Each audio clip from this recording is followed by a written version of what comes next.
Good evening and welcome to the City Council, Norman Utilities Authority, Norman Municipal Authority, and Norman Tax Increment Finance Authority meeting of March 10th, 2026. Madam Clerk, will you call the roll? Councilmember Gandisberry. Here. Councilmember Peacock. Here. Here. Oh, sorry. Councilmember Bruce. Here. Councilmember Grant. Present. Councilmember No Fire. Here. Councilmember Hinkle. Here. Councilmember Blodgett. Here. Councilmember Dixon. Here. Mayor Holman. Here. Please join me for the Pledge of Allegiance.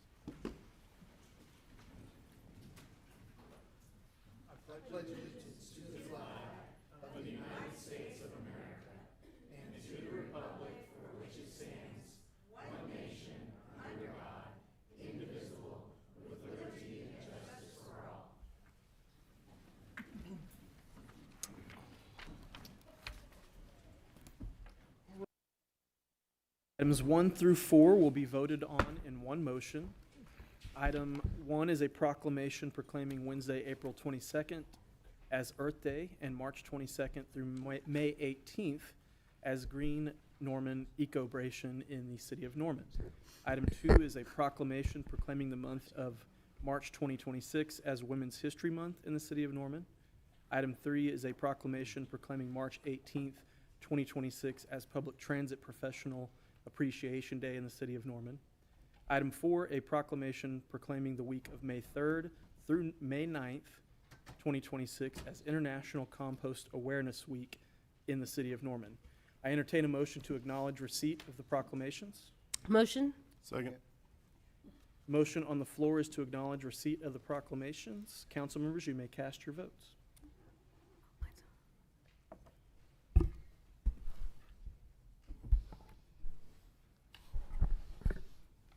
All votes have been cast and the motion to acknowledge receipt of the proclamation passes unanimously.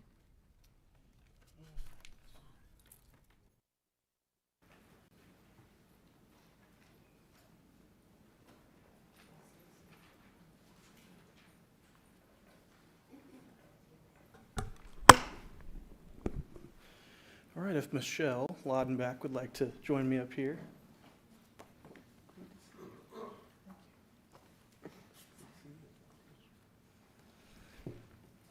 A proclamation of the mayor of the city of Norman, Oklahoma, proclaiming Wednesday, April 22nd, 2026 as Earth Day, and March 22nd through May 18th, 2026 as Green Norman Ecobration in the city of Norman.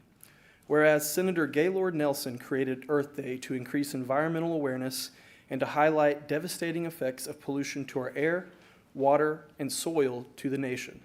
And whereas 22 million Americans celebrated the first Earth Day on April 22nd, 1970.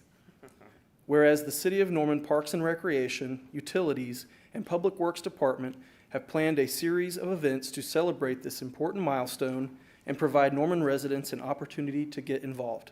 And whereas Wednesday, April 22nd, 2026 marks the 55th anniversary of Earth Day. And whereas March 22nd through May 18th is recognized as Green Norman Ecobration, with free activities to be held at various locations across the city. And whereas the 23rd Annual Earth Day Festival will be held in Andrews Park on Sunday, April 26, 2026, from noon to 5 p.m., and whereas we encourage the community to come be part of these free public events and learn new things about the world around us. Now, therefore, I, Mayor of the City of Norman, Oklahoma, do hereby proclaim Wednesday, April 22nd, 2026 as Earth Day, and March 22nd through May 18th, 2026 as Green Norman Ecobration in the city of Norman, and encourage our citizens to make a difference in our community, to think, reduce, reuse, recycle, replenish, restore, refresh, replant, rebuild, repurpose, and respect.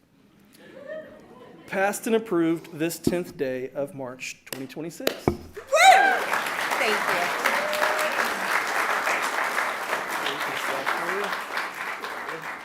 Yes. All right. Come over here, Katrina. 1, 2. Got it. I'm gonna do one more. 1, 2. You know I'm gonna make weird faces. Sorry. All right, no, it's going to be this side so we can look at you. I just want to say thank you, first of all, to the mayor and the council. Thank you for this proclamation. It means so much. And with that, I'm going to introduce Katrina Boatler. She's one of our environmental compliance specialists and amazing.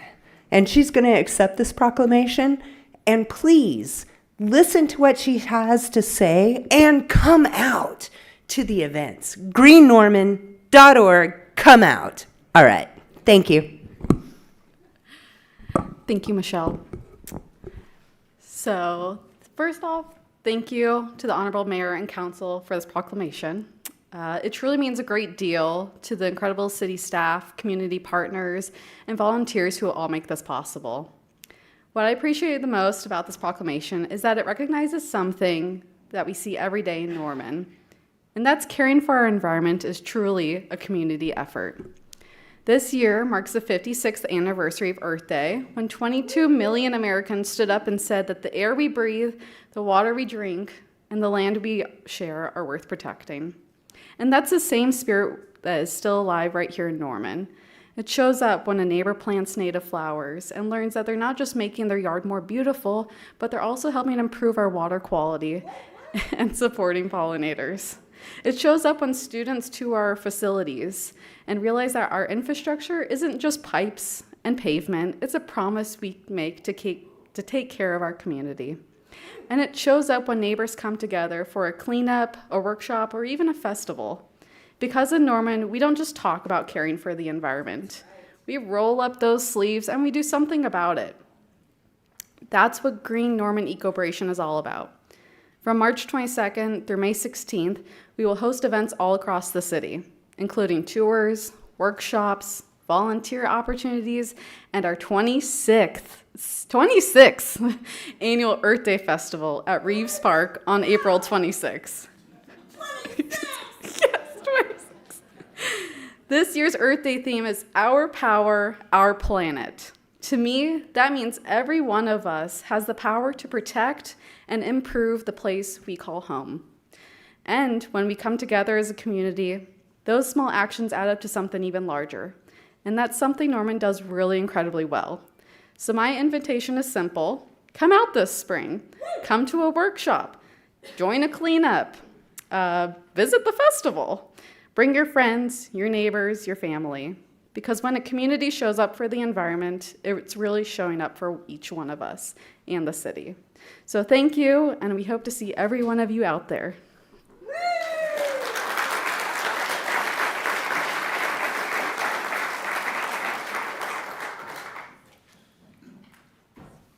All right. Will Dr. Sherry Irvin, Interim Chair of Women's and Gender Studies at OU, join me?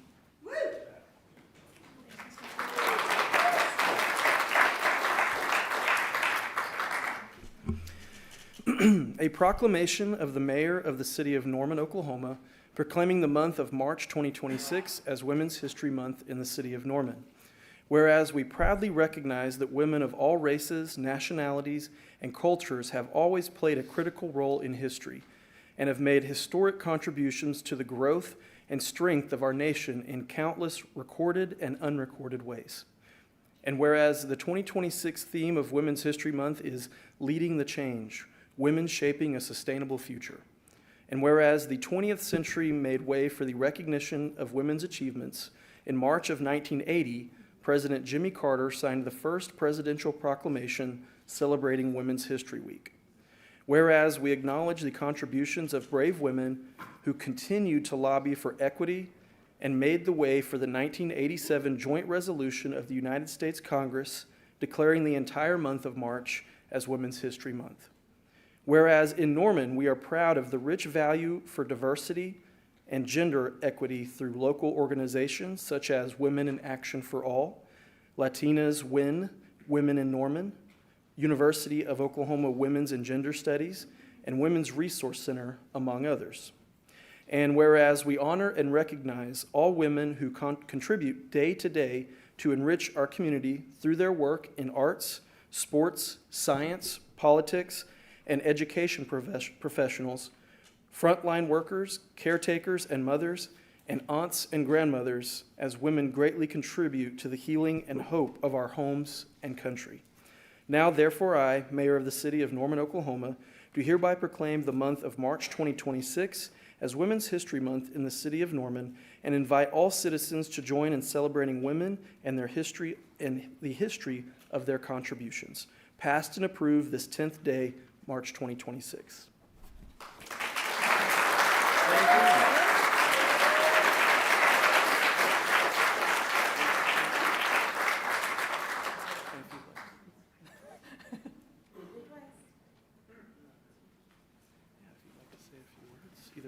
Sure. I'll keep up the trend of facing the larger group.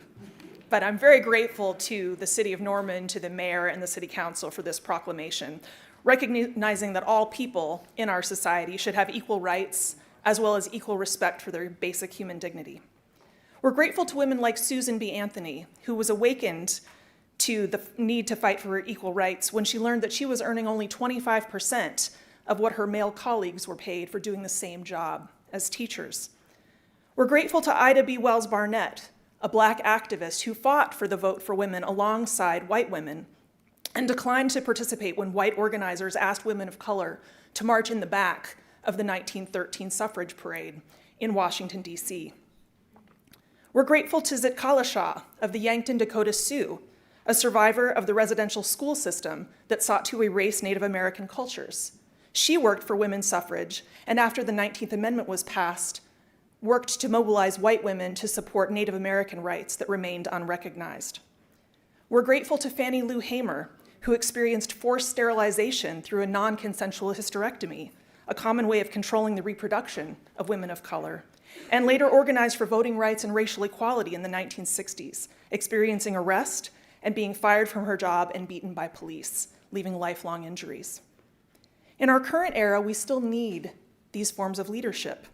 We've seen a rollback of women's rights to make their own healthcare decisions in consultation with their doctors. We're seeing evidence that leaders in our society have participated in systematic violence against women and girls while propagating the false narrative that trans women and immigrants are the true threat.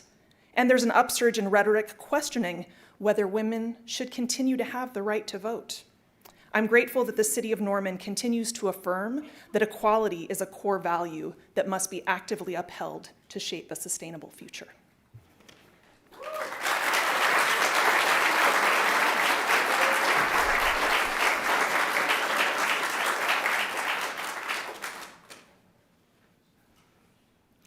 All right, thank you. Up next, will Taylor Johnson with Transit. Yes, there we go.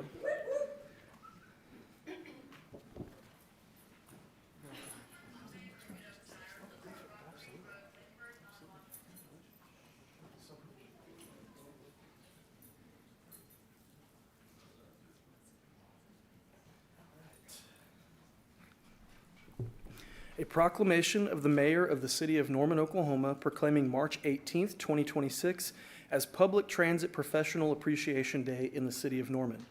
Whereas public transit benefits everyone in the City of Norman by reducing traffic and parking congestion, improving air quality, playing an integral role in economic development, and making our city more accessible to all by getting people where they need to go for medical appointments, school, work, and other essential services. And whereas the duty of a transit vehicle operator is to safely maneuver transit vehicles through unpredictable traffic and tough weather conditions, while exercising caution and following the laws of the road to maximize the safety of their passengers and serving as upstanding examples of safety, courtesy, discipline, and effective communication as they perform their duties each day. And whereas the City of Norman Fleet Transit maintenance staff provide expertise in the preventive maintenance and upkeep of a fleet of buses, vans, and shuttles for the safety of customers, visitors, and the community. And whereas City of Norman Embark and Via Norman On Demand administrative and support staff provide excellence in customer service and dispatch while working diligently on improvements to the transit system.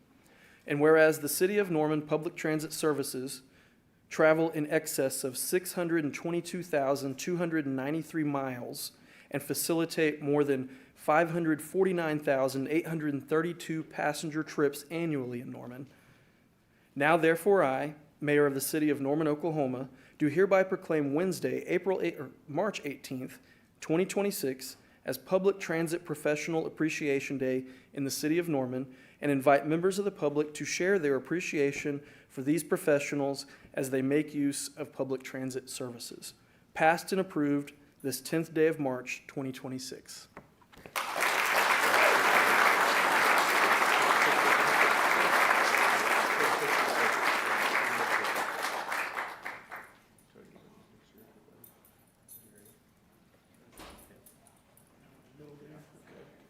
Get on each side.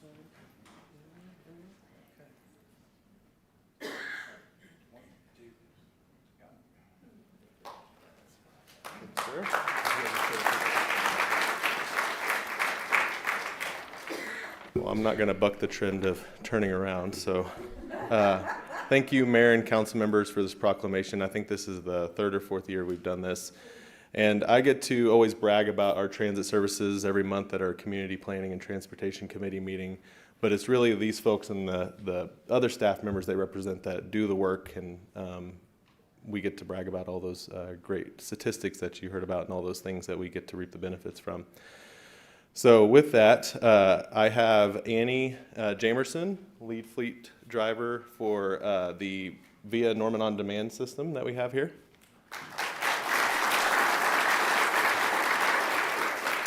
I have Jerry Madden, an Embark bus operator representing that service.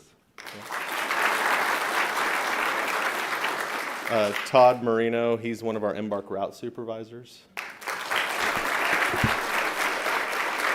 And then Sean LaChance is one of our City of Norman fleet mechanics. I tried to get them to come up here and talk. None of them wanted to, but these staff members and the others they represent are the reason that our passengers are able to get to their jobs, education, health care, and other destinations, just like the proclamation said. Every day, they're out there driving, maintaining, fueling, cleaning the buses at night, things that you never see, but we take for granted for and we're very grateful for. As the proclamation says, I ask that as you interact with our transit professionals, you just give them a word of encouragement, appreciation. They do have a tough job. It's hard enough for me to drive down the road and do that safely, but I can't imagine helping somebody get to their destination, making sure that they're monitoring everybody else on the road and all the other things they have to worry about. So I appreciate the support that we've gotten over the last 6 or 7 years we've operated the system, and I look forward to the future of transit in Norman. Thank you.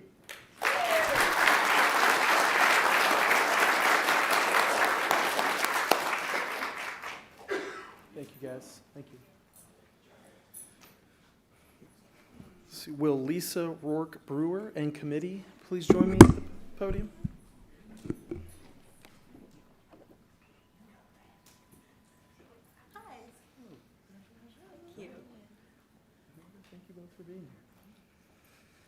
Okay, a proclamation of the Mayor of the City of Norman, Oklahoma, proclaiming the week of May 3rd through May 9th, 2026 as International Compost Awareness Week in the City of Norman. Whereas composting returns organic resources to the soil, restores soil health, and supports the essential role soil plays in the carbon cycle.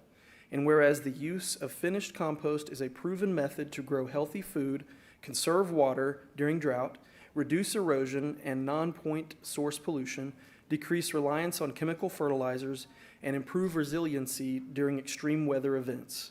And whereas organic materials such as yard trimmings, food scraps, biosolids, and agricultural byproducts can be converted into beneficial compost, reducing landfill waste and supporting sustainable resource recovery.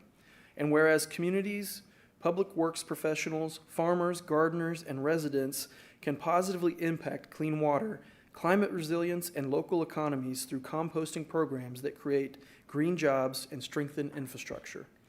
And whereas International Compost Awareness Week is a public education initiative highlighting the importance of composting, and the 2026 theme, Compost, Feed the Soil That Feeds Us, emphasizes the connection between healthy soil, nutritious food, and thriving communities.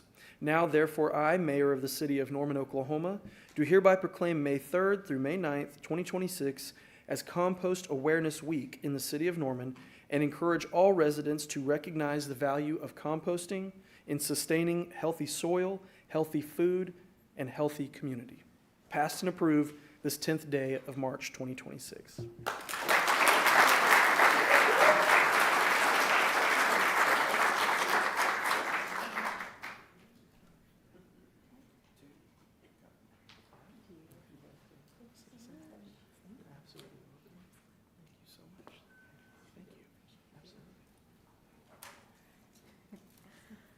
Hello, hello, good evening. My name is Amanda Schofield. I serve as the president of OCASA, the Oklahoma Compost and Sustainability Association. And thank you, Mayor and Council, for the proclamation. OCASA, just a little bit about us. We do compost education and advocacy. We host workshops throughout the year. We have an annual compost festival, which is the Saturday of ICAW, May 9th. It's at Scissortail Park, so I hope to see you guys there. We'll also have events throughout the week, like workshops and lunch and learns, tours. What else? A cooking class with me at the well. Yes, this is Lisa. She is our Oklahoma's official ICAW coordinator, and she serves on the education committee of OCASA, and she's fabulous.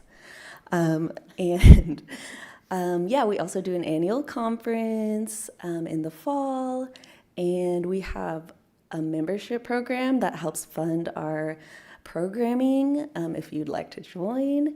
And what was the other thing? We're going to be composting and recycling at the finish line of the marathon, and we need volunteers, so you guys should come out and help. We have social media that you can follow at OK Composts on all the outlets. Yeah, what'd I miss, Lisa? I don't think you missed anything. Okay, thanks, y'all.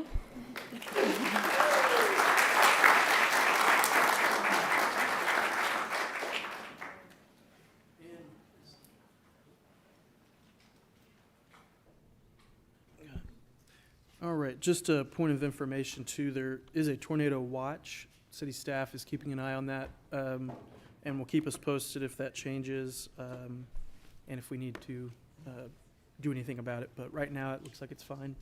So we'll continue the meeting as long as we can. Up next is council announcements, and we'll start in Ward 1. Hello, Ward 1. Just one announcement, one thing, CCFI for the fundraiser. Great organization, does a lot of great things in our community and everything, especially for our infants. Other than that, that's it. All right, Ward 2, No announcements for Ward 2. Thank you. Ward 3, Good evening, Norman, Ward 3. Just a couple things. Less than a month away from voting on 5 propositions. There was a mailer that was sent out. It's a good place to start as far as education, and has QR codes for more information. As far as those 5 propositions, I recommend you read it. And then there's also a flyer that's out there too that you can grab, and it'll help direct you to places where you can get some more education on those 5 propositions. The last thing I want to talk about is finally the Oklahoma Ethics Commission has finally fielded an interim temporary system for campaign finance reports. That system will probably be in effect for the next 12 to 15 weeks until the Guardian system is up and running. I've submitted my paperwork, and it's been submitted for a little while now, 12 different forms. They have over 3,000 individuals that they have to process through that system. And so as they get processed, they're reviewed, and then they're uploaded into the system for public review. That's all I have. thank you. Ward 4, Yes. Good evening, Ward 4, City of Norman. Thank you all for joining us. I also want to echo the mayor's sentiments on us being in a tornado watch. Ironically, Friday looks to be great weather, so I hope if you make it out to downtown and the art walk, we have that coming up. In the interest of keeping it short, because we have a long meeting, that's it from me. Thank you. thank you. Ward 5, Good evening, Norman, and Ward 5 specifically. The only thing I want to do is beat a dead horse and tell you that April 7th, please go vote. You have several things on the ballot, as well as in Ward 5, we have a runoff between two qualified candidates. And I would love for you to get out there and vote and make it to where more than 15% of registered voters actually vote this time around. Thank you. Thank you. Ward 6. I'd like to say thank you to the Center for Children and Families for their Hands and Hearts Luncheon. Councilmember Gansberry and I were there. They do a lot for our community for children who've experienced trauma. Also, families who are going through a hard time. They host our Boys and Girls Club. There's a lot of amazing things that happen there. Also, on March 28th, the Norman PTA Council is hosting Sweet Symphony, which is the chocolate festival. So save your date for that if you're a chocolate lover. Also, this year they are enlisting student musicians to perform. So if you have a student musician who would like to perform with an ensemble or a solo, any range from choir, orchestra, band, they're taking applications, and then the students get free chocolate tastings as a thank you. So that's all for me. Thank you. Thank you. Ward 7. Yes, hello, Ward 7 and Norman residents. I just have a few things. On Tuesday, March 24th, the OU Spring Powwow is happening at Oklahoma Museum of Natural History on Chautauqua. And I wanted to go ahead and put on your radar that exactly a month from today, the Medieval Fair in Norman will be happening at Reeves Park. And then, like Michelle had mentioned, I also wanted to put on your radar April 26th that the Earth Day Festival will be happening. So a lot going on in Ward 7, so I hope to see you all there. Thank you.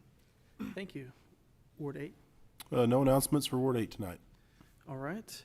And I would just also remind everyone about voting on April 7th on 5 ballot items. A lot of information, as Councilmember Bruce mentioned, that's available. And then just a reminder to everybody that this Friday at 5 p.m. is the deadline if you need to update your voter registration. If you're not registered to vote and you need to get it, then this Friday by 5 p.m., Cleveland County Election Board website, or in person if you want. But make sure that your voter registration is up to date. And if you're not registered, make sure that you are so that you can participate. In my experience and many of ours up here, local elections are often decided by very few votes, and sometimes within a dozen or so, the decision can be made. So definitely encourage you all to take advantage of this opportunity and freedom we have, and make sure you exercise your right to vote. And then also just wanted to remind everybody, there is I believe, a Ward 5 candidate forum tomorrow evening. 6 o'clock, 6 to 8. And so would encourage anybody, Ward 5 residents for sure, but you know, the decisions that we make up here impact everybody in the city. So I would encourage you, if you're interested in that race and what the candidates have to say about the issues, I would encourage you to attend that or tune in.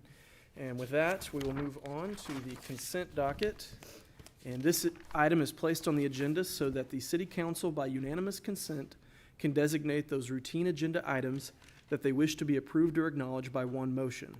If any item proposed does not meet with approval of all council members, that item can be heard in regular order. Staff recommends that item 5 through 19 be placed on the consent docket. I'll entertain a motion to place items 5 through 19 on the consent docket. Motion. Second. The motion on the floor is to place items 5 through 19 on the consent docket. Council members, you may cast your votes.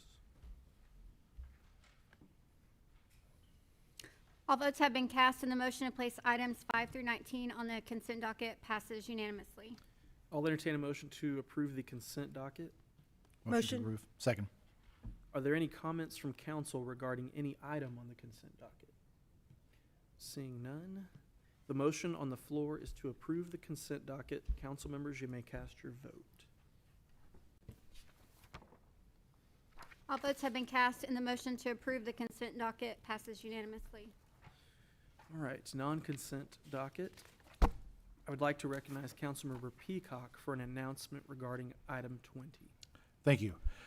Yes, regarding item number 20 and pursuant to section 2-103D of the city's code, I intend to recuse from the discussion and the vote on this item because I have an actual conflict since I have worked professionally on this project. However, I intend to make the presentation tonight in my capacity as the architect of record for the project. I'll entertain a motion to allow Councilmember Peacock to abstain from item 20. Motion. Second. The motion on the floor is to allow Councilmember Peacock to abstain from item 20. Council members, you may cast your vote.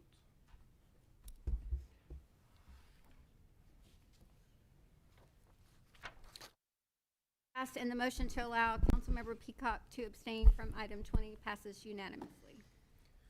Okay, item 20, consideration of ordinance 0-2526-40, amending the code of the City of Norman as to remove property located at 1107 through 1111 Chautauqua Avenue and 601 through 615 Hoover Street and 1010 through 1030 College Avenue from the R1 Single Family Dwelling District and R3 Multifamily Dwelling District and place same in a SPUD, Simple Planned Unit Development. I'll entertain a motion to adopt or reject the ordinance on second reading, section by section. Motion. Second. Is there a representative of the applicant to make a presentation? And there is. And, all right. Thank you very much. Matt Peacock here. Welcome to City Council. Here representing the applicant, Cradle Investments tonight. Three parcels that we are going to be discussing tonight are 1111 and 1107 Chautauqua Avenue, 601 and 609 Hoover Street, and 1010 College Avenue.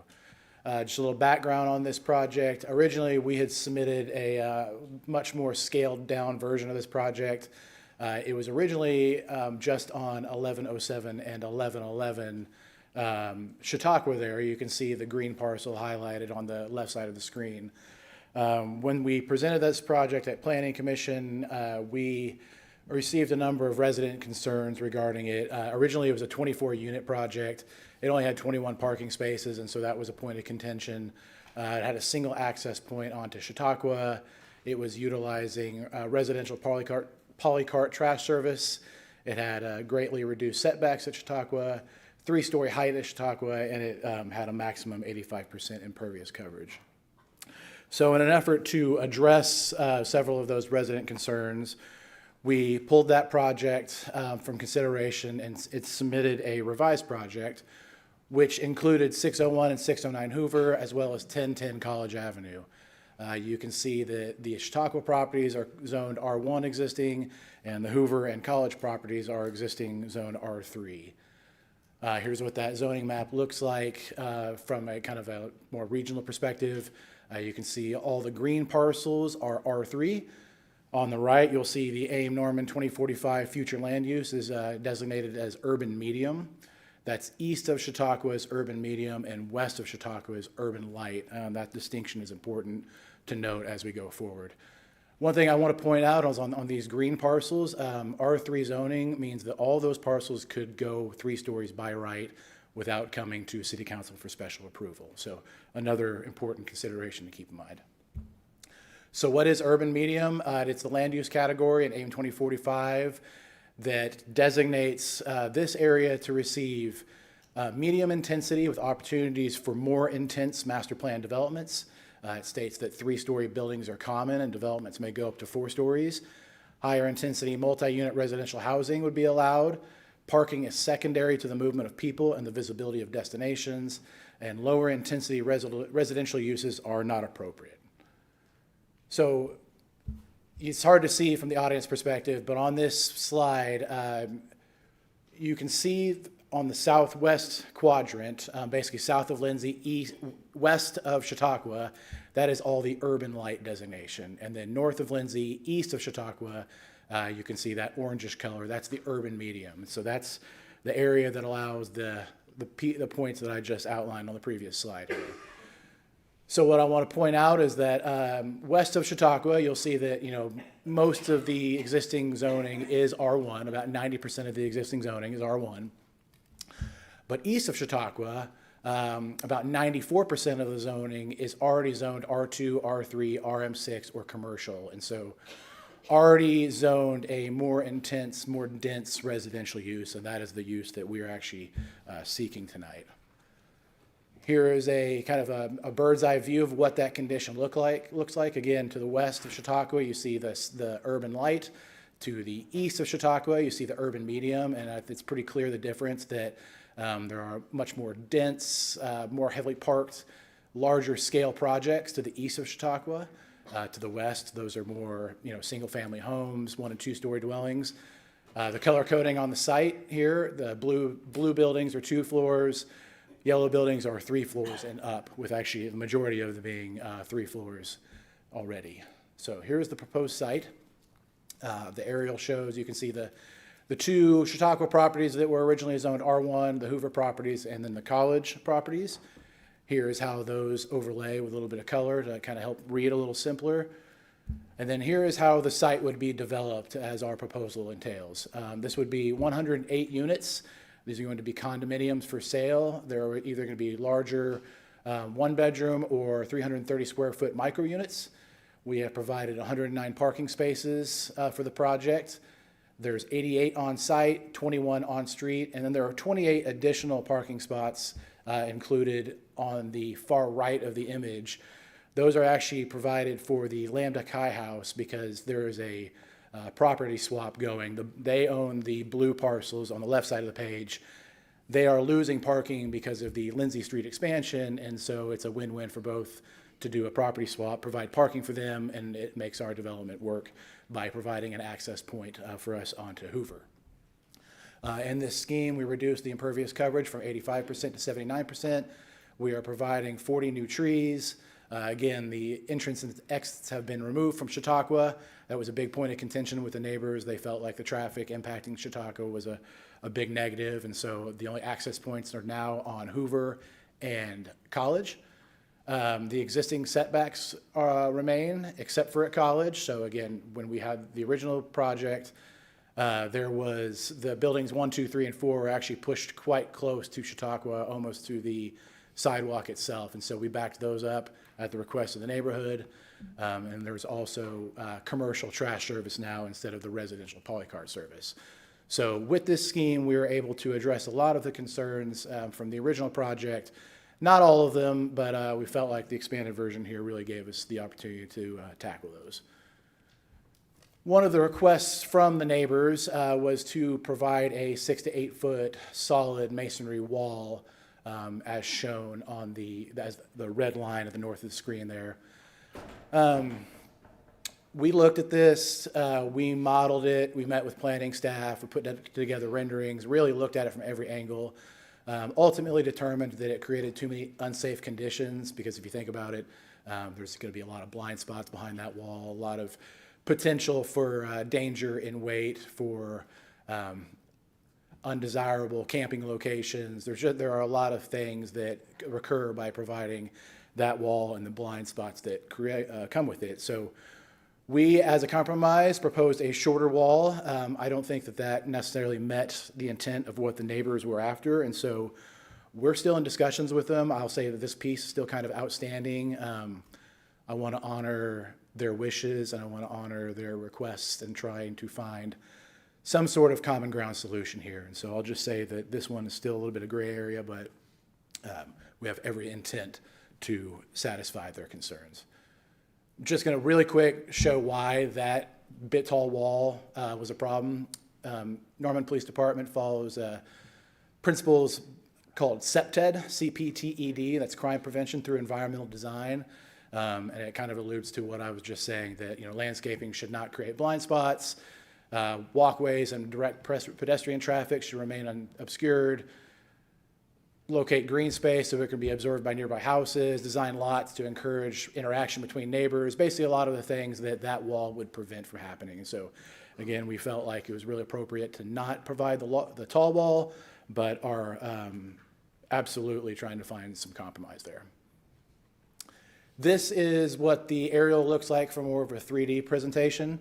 I want to note that we have met with the neighbors 3 or 4 times since that original project was proposed. One thing you'll see on this image here is that we tiered the heights. Basically, so the lowest heights are at Chautauqua. Those are the 2-story elements. Then you have 3-story elements at College, but then the tallest elements of the property are those internal to the site. So we did that in an effort to step up the height as it got away from the neighborhood and closer to campus. Going back to that original slide that showed the yellow buildings, we felt like the campus properties already had quite a bit of density and quite a bit of height, and so tiering up towards the university made a lot of sense. Also from those meetings, we determined there was some language that we could put into the SPUD that might address some of their concerns. So there's additional language in the SPUD that goes above the existing Norman ordinances for noise, outdoor speakers, events, yard parking, yard games, resident-generated litter, and lighting. We sent this draft language to the neighbors on 1/28 of this year, requesting feedback, and we did get some. We got some today, which is a little late in the process to do much with, but we're still committed to trying to find, again, that common ground on some of the things that are still outstanding. Another concern from the neighbors was the traffic this development was going to produce. We went and hired TEC to do a traffic analysis. TEC is the group that you guys see up here every time for every traffic analysis, and so they're kind of the gold standard for these reports.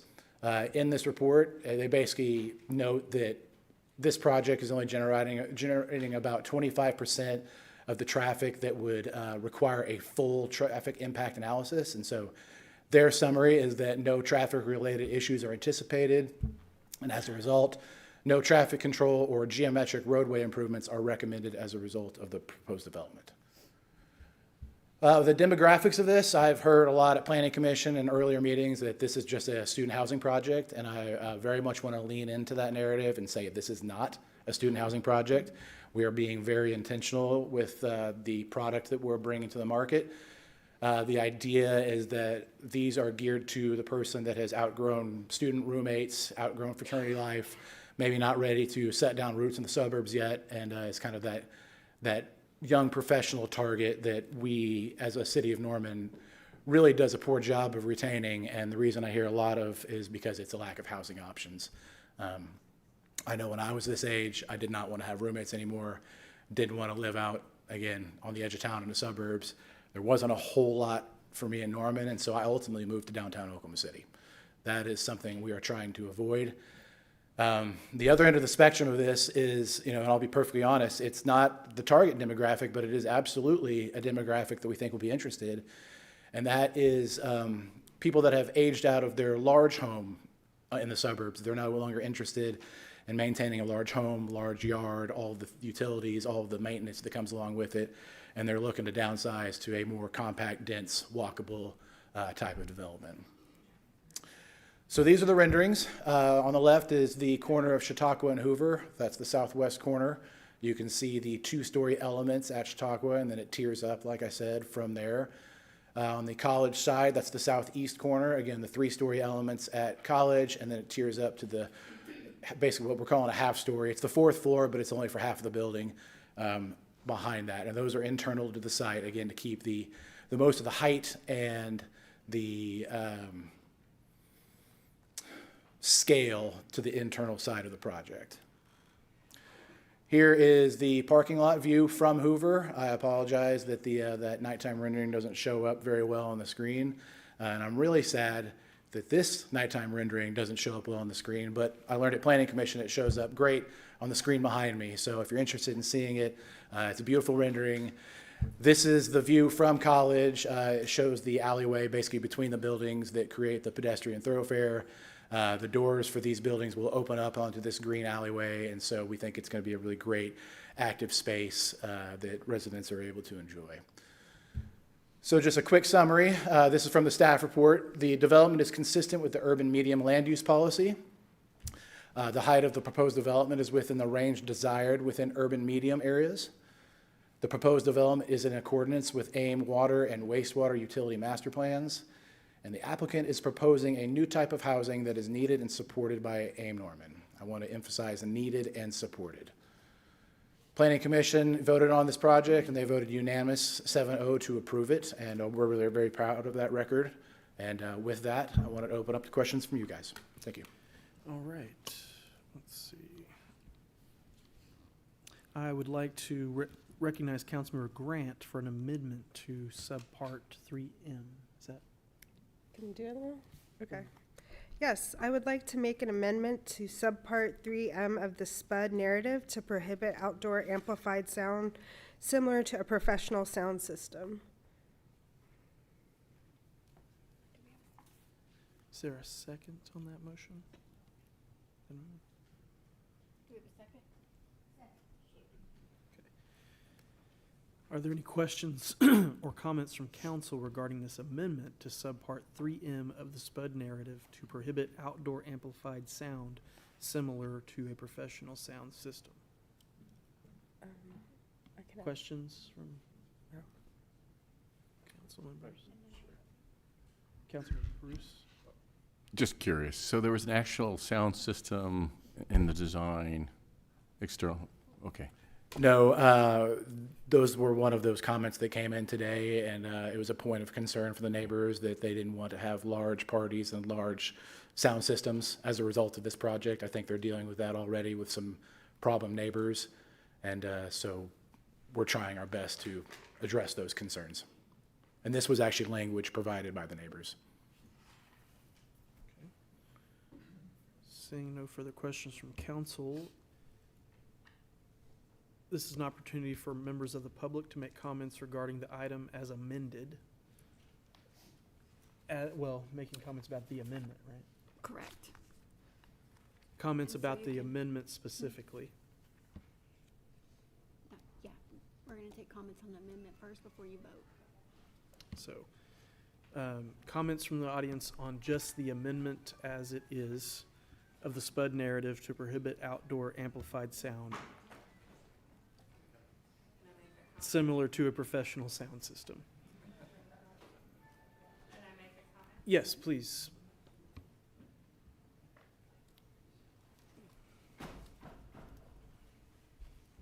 Good evening. My name is Barbara O'Brien. I'm at 1124 Chautauqua, right across the street from this project. And I made the suggestion for this amendment.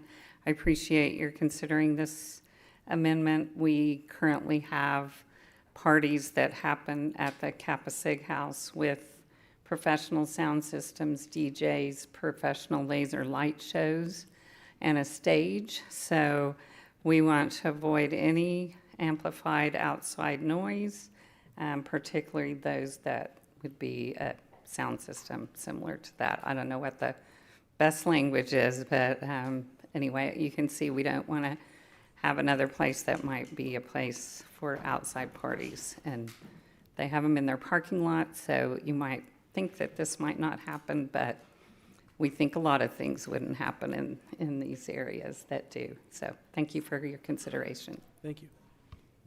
Yes.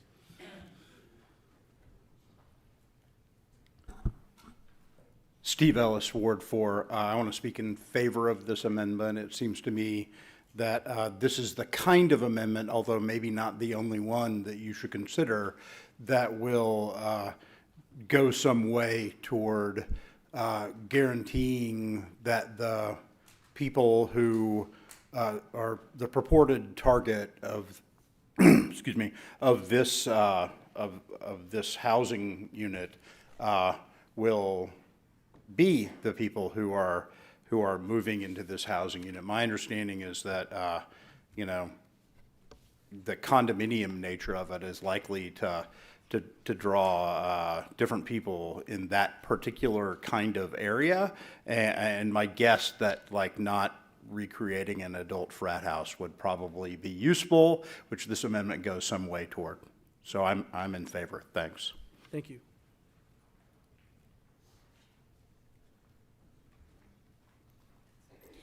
Hi, all. Shai Fenwick, Ward 5.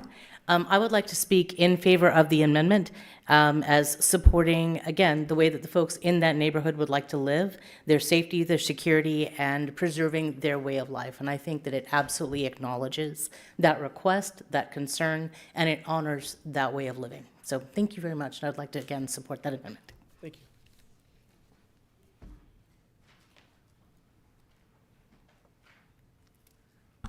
Marguerite Larson, Ward 6.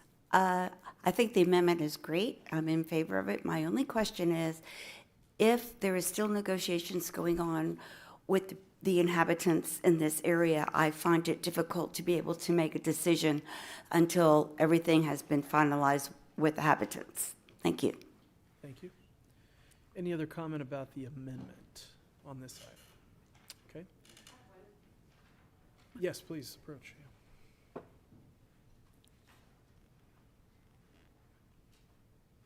Hello. I'm Sarah Wallace. Some of you know me well because of this noise issue. So I'm absolutely in favor of this amendment. And the reason is because this was my house, in my house, inside. So this is what goes on at the Kappa Sigma house. This was 2 weeks ago, Saturday, when Helen Grant didn't come by, because this is why we want ordinances. We want to make sure that we've got protection against this continuing to occur. So I'm in favor of the amendment. Thank you. Okay, any comments, questions from council on the amendment part? Councilmember Bruce? So how does it work? I mean, is it just for this building? I mean, you didn't design one. You're not putting something in where you can flip a switch and you got professional music coming out throughout the parking lot and all this stuff. So how does that work? I mean, if I buy a condominium in there, you know, can't have a party downstairs, outside, turn on my boombox. I'm just mechanics behind it. You could try to have a party. It's in a 330 square foot room. Probably not going to be a great party. Yeah. I think there's a lot of potential scenarios that we just can't control, but this is one of them. And so keeping large production style sound systems out of the property, I think it's a very attainable goal. So I'm thinking it's the contract, the sales contract would be something that contract saying, hey. Right. Okay. Great. Exactly. Yeah. All right, any other comments, questions from council on the amendment? Not seeing any, okay. And got that. The motion on the floor is to amend subpart 3M of the SPUD narrative to prohibit outdoor amplified sound similar to a professional sound system. Council members, you may cast your votes.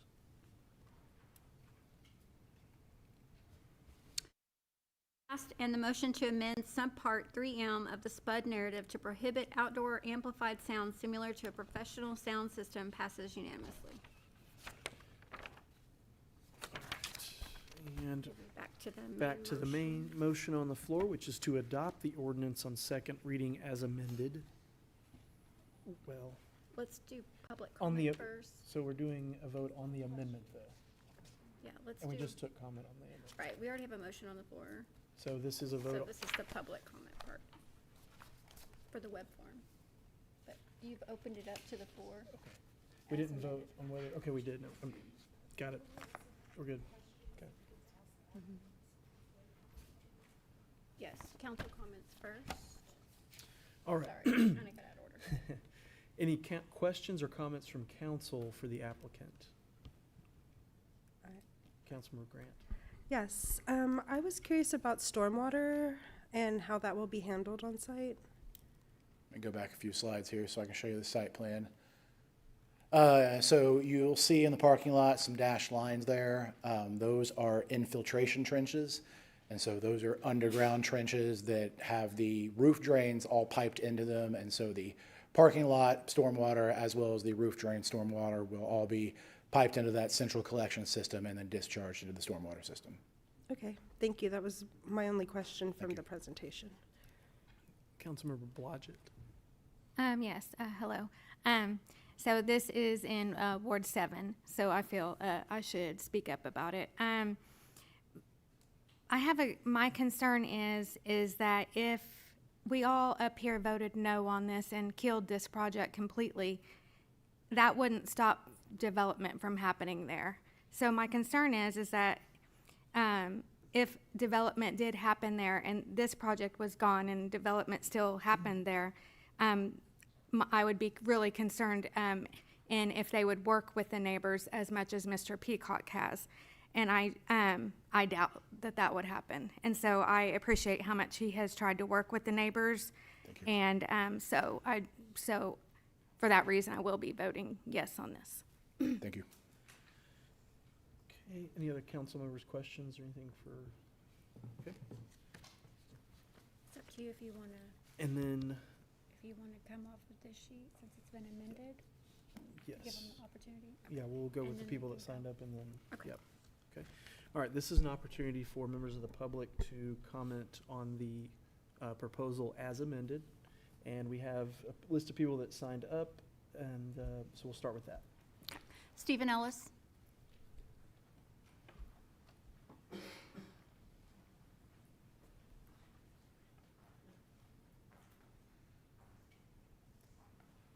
Hi, Stephen Ellis, Ward 4. So I'm on my SPUD soapbox again. Remember that the way the SPUD ordinance is written, SPUDs are supposed to be trades of a certain sort, right? There are legal exceptions provided to the developer in return for stuff that's exceptional, stuff that the city wants, stuff that the city needs. And I'm still not sure what the value proposition is for the city here. And in particular, the one that I've seen people talk about is density, but it seems like we're going to get density here no matter what happens. I mean, I think it's important what Councilmember Blodgett said, that this is not going to sit fallow if this project doesn't go in. We're going to see something develop there, and we're going to see something relatively high density because people don't want to have R1 housing there. So, and that's possible, right, under the current zoning. So it's probably going to happen. But what looks like is going up right now is a form of a student housing project. I know we've been talking about that briefly here, but it doesn't seem like someone who had graduated college and still wanted to enjoy Norman but didn't want to live in a college area anymore is going to move basically to Greek Row, right? That's very, very implausible. That's not where you're going to go if you want to enjoy broader Norman. What's likely to happen is that there will be a few pretty wealthy college students who move in. Nothing against that. They can have nice housing if they want to. But it's probably more likely that those are going to become what I would call football flats, right? People are going to buy them, their condos, and they'll use them on the weekends when OU has a home game, and they're going to end up being something like short-term rentals. Other than that, they're going to sit empty.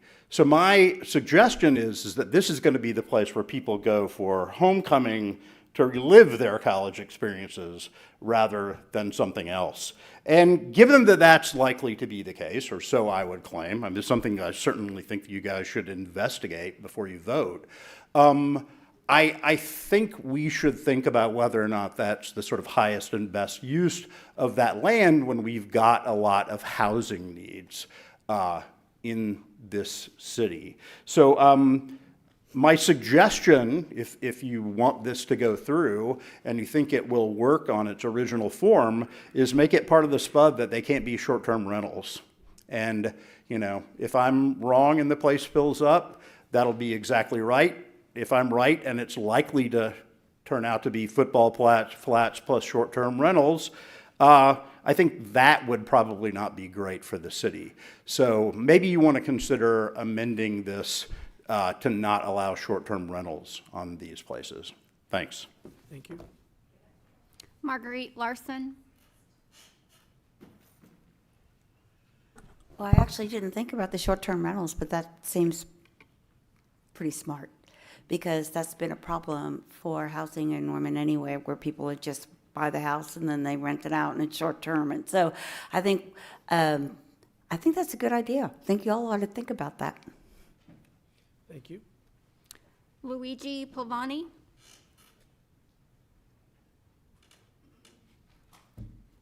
I fully second the point. Which Pavani, what for? I fully second the point on short-term rental. They are a plague that's carving our neighborhood. Their short-term rentals are bad neighbors, are houses that are empty most of the time. They're houses that not bringing out their trash. They're not keeping an eye on what's going on in the neighborhood. You don't have a neighbor. You have someone that comes in and out, and you never know what happens. It's a problem. I wish we would raise the fees, we would raise the fines and all that, but that's a different conversation. My main issue with this project is we can build more density without tearing down the little cute houses that make Norman Norman? How much of the character of this town we have to lose to developers? To people that don't live here, they're not part of the community, and they will destroy anything that's beautiful and characteristic and livable of this town to make a buck, because they don't live in this community, they do not care. So we can make density in a million different ways, and destroying the character of our town is maybe the worst one of that. Thank you. Thank you. Fred Schmidt. I will ask everyone to please hold your applause for or against.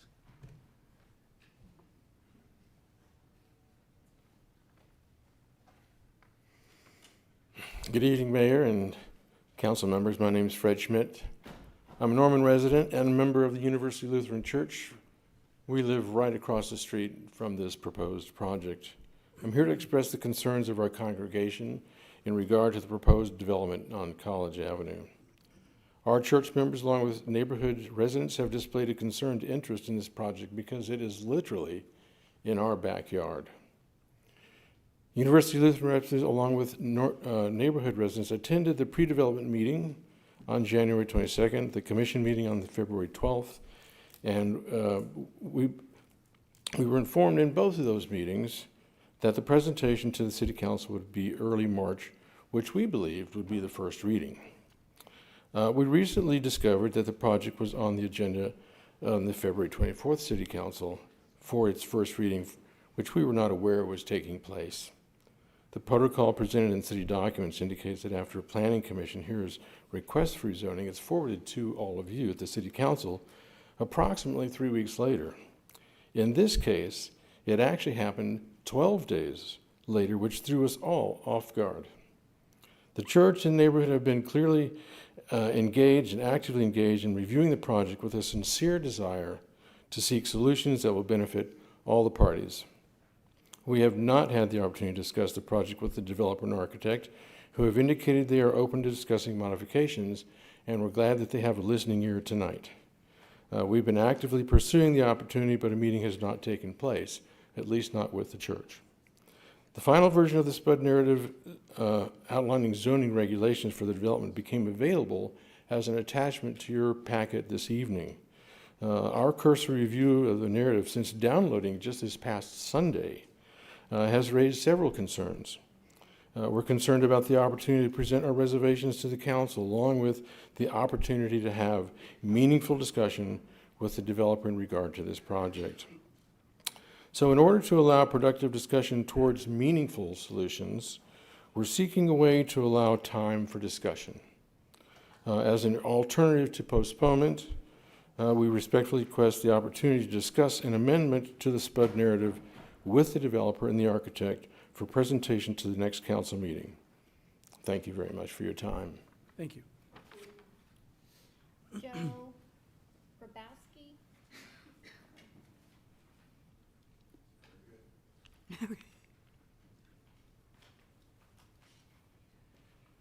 Good evening, Mayor and City Council members. My name is Joe Grabowski, 715 Elmwood Drive, and I represent concerned residents adjacent to the proposed development. The issue I wanted to bring up is parking for the residents of 108 units in this project. The proposal is wordsmithed to seem that the appropriate parking is provided or that it will be available, and that tenants in the smaller units will not need or want vehicles. However, allocations for parking are still numerically problematic, not only for the neighborhood church, but also for the prospective residents of the complex. While we can expect some prospective residents in the smaller units will not have or want vehicles, it is also likely that some, as in couples or other multiple occupants in both the smaller or larger units, will have more than one vehicles, and keeping the space unit need of 1 to 1 or greater. Also, there is some accommodation of parking spaces for visitors or temporary guests. That the Lot B parking mentioned is actually dedicated priority for fraternity use and will only erratically be available to residents of the property. This leaves much lower than a 1-to-1 ratio of parking spaces to unit numbers, certainly over the major windows of time. Actually, it's 0.8 to 1, meaning that 1 in 5 residents would need to be occupied by tenants with no need for a vehicle, but still not accommodating units and occupants having more than one vehicle or spaces for guests. As locals and members of the church can attest, street parking on College is already heavily used and would be difficult to legitimately claim as additional parking that for the residents of the complex. That means that only 88 spaces of off-street parking are actually dedicated to the development that has 108 dwelling units. This is an inadequate number of parking spaces that will create parking problems and further exacerbate the on-street parking problem that overflows in the neighborhood and adjacent church parking lots. These are among the issues that we would like to further discuss with the developer. We believe that it is in the interest of the city also to evaluate the adequacy of parking and the negative impact it will have on the neighborhood and people in the complex. I would not expect the city or planning commission to want to face after the fact comments like the project was not well planned or how did this get done, or worse. So seeing the current circumstance that this is projected as a second read, I think we are seeking a way to allow time for discussion. While postponement is still an option as an alternative to postponement, we respectfully request the opportunity to discuss amendments to the SPUD narrative with the developer and architect for presentation at the next council meeting. Thank you. Thank you. Sorry, I can't read this. Sandra Longcray? Sorry, I can't really read it. If you could just state your name for the record. This is Oklahoma, so it's Sandra Longcrier. Good evening, Mayor and City Council members. My name is Sandra Longcrier. I'm a Norman resident, and I'm also here representing two of the concerns of our church, University Lutheran Church and Student Center at 914 Elm Avenue.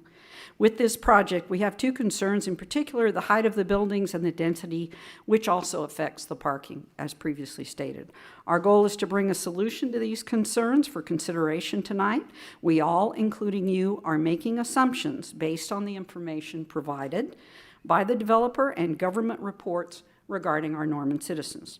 First, when you look at the plan's assumption regarding number of cars for this many residents, it shows a lack of adequate parking. This is based on the reading of the 2024 5-year American Community Survey that the U.S. Census Bureau does, and that data shows for Norman, which considers the number of workers in a one-bedroom unit, the rate of fully remote work, and the rate by which journey to work is done by non-car trips, and assuming that none of the residents who live in this space use a car without the necessity for work, the number of cars generated is 109 for this 108-unit complex. 88 off-street spaces have been proposed. So to solve the parking problem, you either reduce the number of units and residents to reduce the number of parking spaces reserved for them, or you find more reserved parking. Also, let's talk about the height of many of the units for this transitional district between the university and the residential area west of Chautauqua. The highest building elevations are at 3 stories today. This proposal exceeds that. Because of the relative areas of the proposed units, this would be the most dense residential use in the area. Removing the 4th story will eliminate the height concern and make a significant impact on the density and parking issues without requiring the developer to significantly alter their plan. This would eliminate 9 of the 108 proposed units and get them very close to the 1 parking space per unit mark, which likely is still an undercount of what is needed since the residents' target is young professionals, few of which are likely to bike to work. We have available tonight the data supporting these claims and respectfully request a floor amendment of the SPUD narrative to enable no greater than 3 stories and no greater than 99 units. This enables the project to continue without a full site plan revision and is the minimum necessary to alleviate the height concern and reduce the impacts on density and parking. Thank you for attention and consideration. Thank you. Doug Bowden?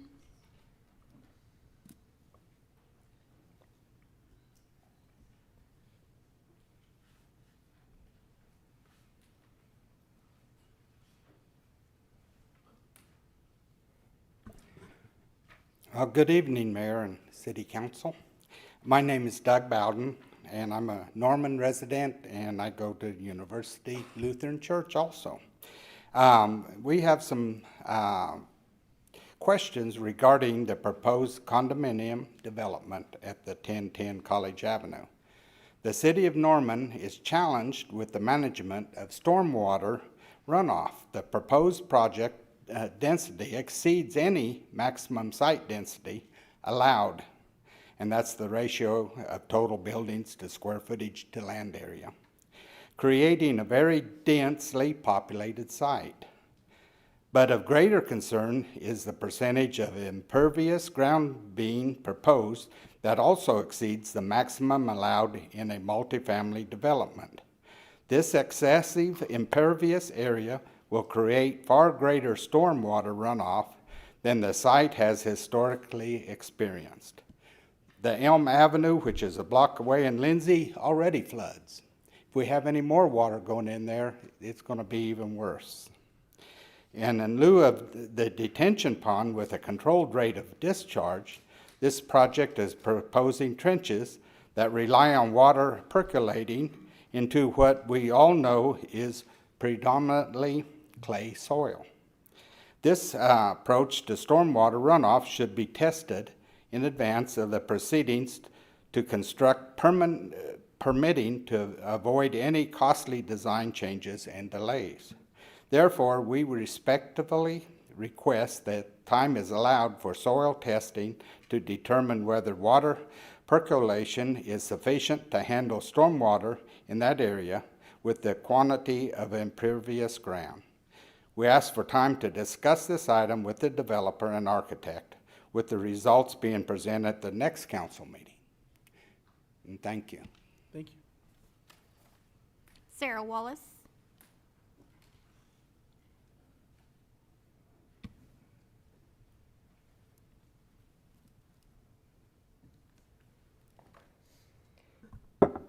Hello. I failed to say I live at 720 Hoover, so I'm just a couple of houses away from Kappa Sig at Chautauqua and Hoover.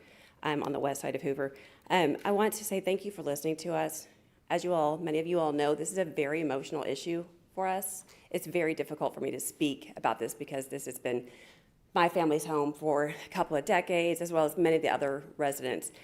So moving forward, I want to just make a note that the neighborhood, we have gotten together with a developer and Mr. Peacock. However, the statement that we've had the opportunity to add language is not fully true. We had an opportunity to meet us as neighbors in the church Sunday so that we could propose the language that they would put into the SPUD language or into the SPUD for the covenants and restrictions within this development.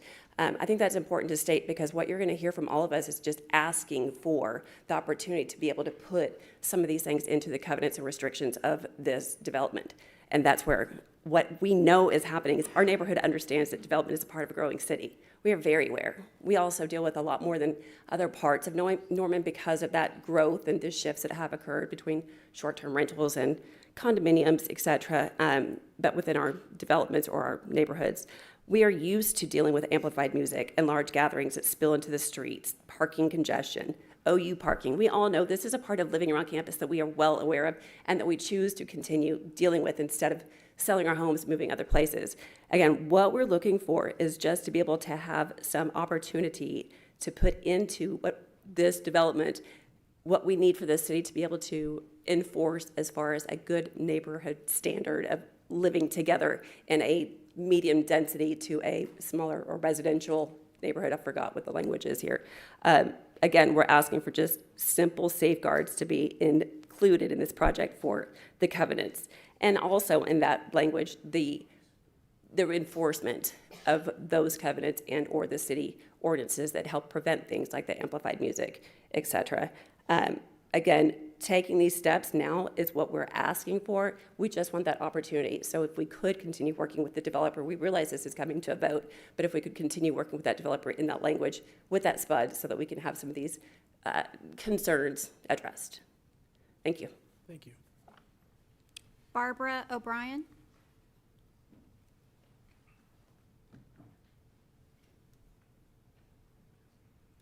Good evening, and thank you for listening to my concerns, City Council members and Mayor Holman. My name is Barbara O'Brien. My husband and I reside at 1124 Chautauqua, located on the corner of Chautauqua and Hoover. We are the only resident that lives across the street, directly across the street from this project, that are not renters, short-term rentals. So we are a family that lives across the street. I also represent him with my remarks. We have owned this property for 40 years and could not have anticipated that in 2026 we would experience party houses across the street, hosting gatherings with live bands and speakers, attended by hundreds of people most weekends, which have nice weather. The fraternity house across the street hosting parties, also with hundreds of people attending, with a stage, professional sound system that plays music, causing our windows to shake and us to have to put our TV up to the level of volume of 90 to be able to hear. They also have laser light shows and a DJ, and apartments being built across the street. We have raised our children in our 96-year-old home, and now we get to host our 6 grandchildren at Buzzy and Granddad's house. Yes, we could move, but we love living near campus in our wonderful home. We just do not like the behavior of some of our neighbors, which has deteriorated greatly over the last 6 years. Unless you have lived in this area, which I know Mayor Holman has, you cannot fully appreciate the experiences that we have endured. So please put yourself in our shoes when making your decision and understand why we are not happy with 108 or more people with their cars and noise and everything else that brings moving in across the street for the profit of a few. A big concern we have is the noise. While you are marketing this as a residence for young professionals and owner-occupied, you really have no way of controlling that. If the SPUD allows short-term rentals, I believe students will reside here, and with students come noise and other nuisances. The current SPUD allows for speakers under certain conditions and certain times. We request no outdoor speakers. Thank you for approving that amendment. And I also suggest making this stronger by including the no professional sound systems, light shows, or DJs, or anything similar. I am a strong proponent of prevention being the best solution. I suggest City Council and the Mayor consider changing city ordinance and processes to prevent the situations that lead to disturbing the peace and to the nuisance behavior. These processes could also be changed to ensure a stronger response to acute situations. The neighbors and the Lutheran Church members will join you in working out some solutions. Perhaps we can get the university involved as well. I appreciate the willingness of the developer and the architect to work with us, and our council member, Helen Grant, to talk with us. But we were under the understanding that tonight would be the first reading of our agenda item. That's why none of us showed up for the first reading of this item 2 weeks ago. We didn't know this was going to be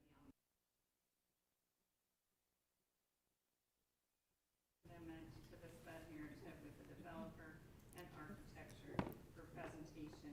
That was the time. Thank you very much. John Kaufman. John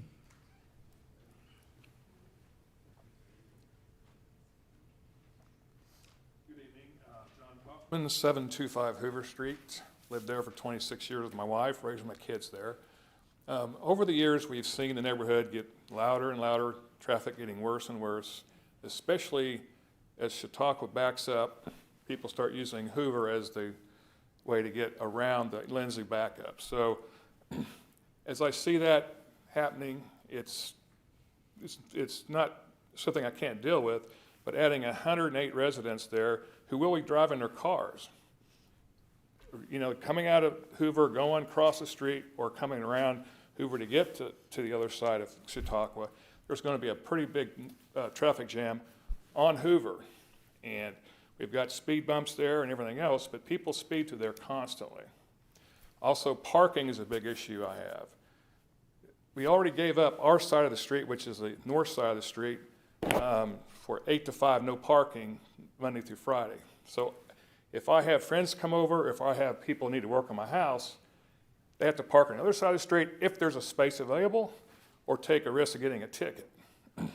So now, that's going to be even worse, because now they're going to line up there on the south side of Hoover, and they do that now. They go to class and they leave at 5 o'clock. But what happened before was people would park there and leave them for 2 days, 3 days, and of course we can call and have their cars towed, but that, you know, sometimes works, sometimes it doesn't. It just still, you have to take an action to get the car off the street.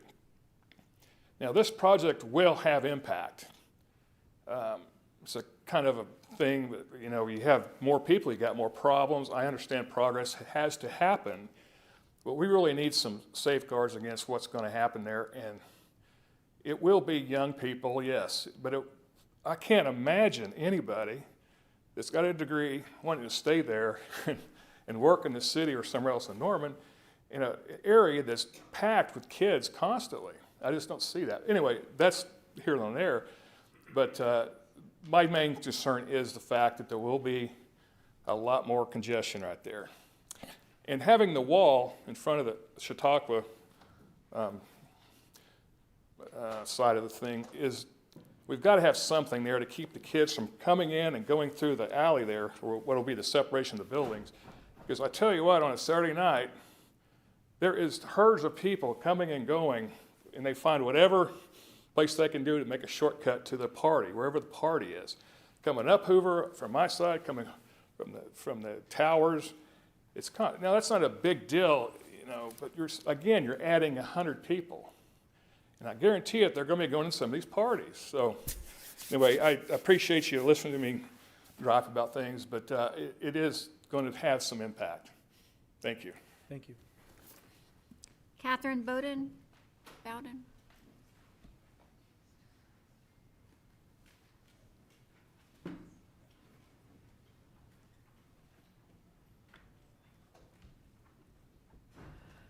Good evening, Mayor Holman and council members. My name is Kathy Bowden.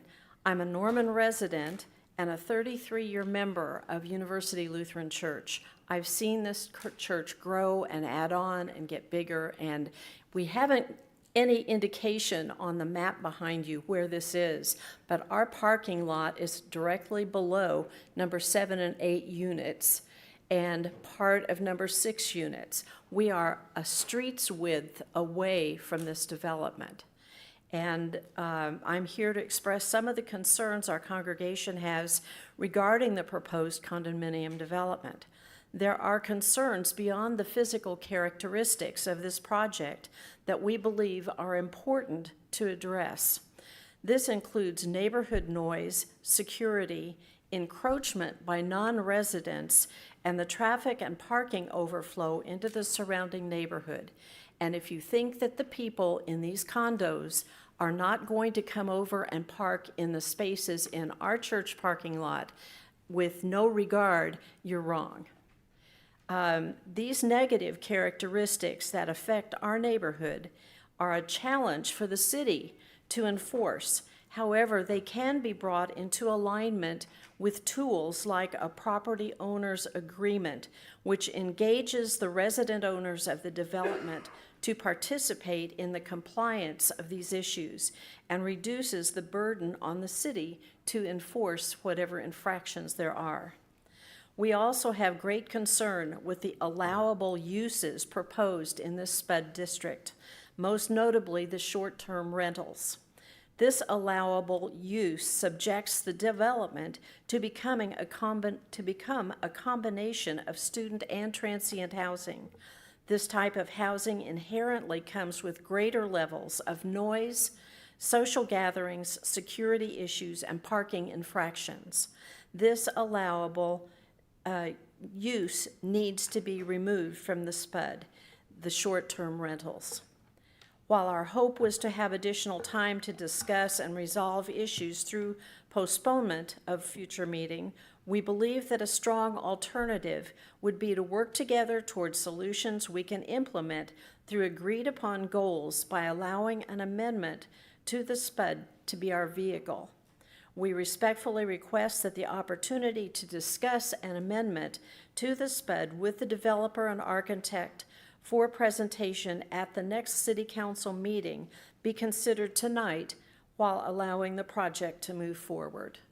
And I invite any of you who think this is a calm neighborhood and adding this many more residents and cars is going to make it even calmer, to come over to the church parking lot any afternoon, any spring afternoon where it's beautiful outside and the students are through with classes. Come over about 5 o'clock and listen to what happens in the neighborhood. There's not going to be one senior citizen wanting to be in the condominiums when they see what's going on at the party house 2 doors north of where they live. Thank you. Thank you. Shay Fenwick.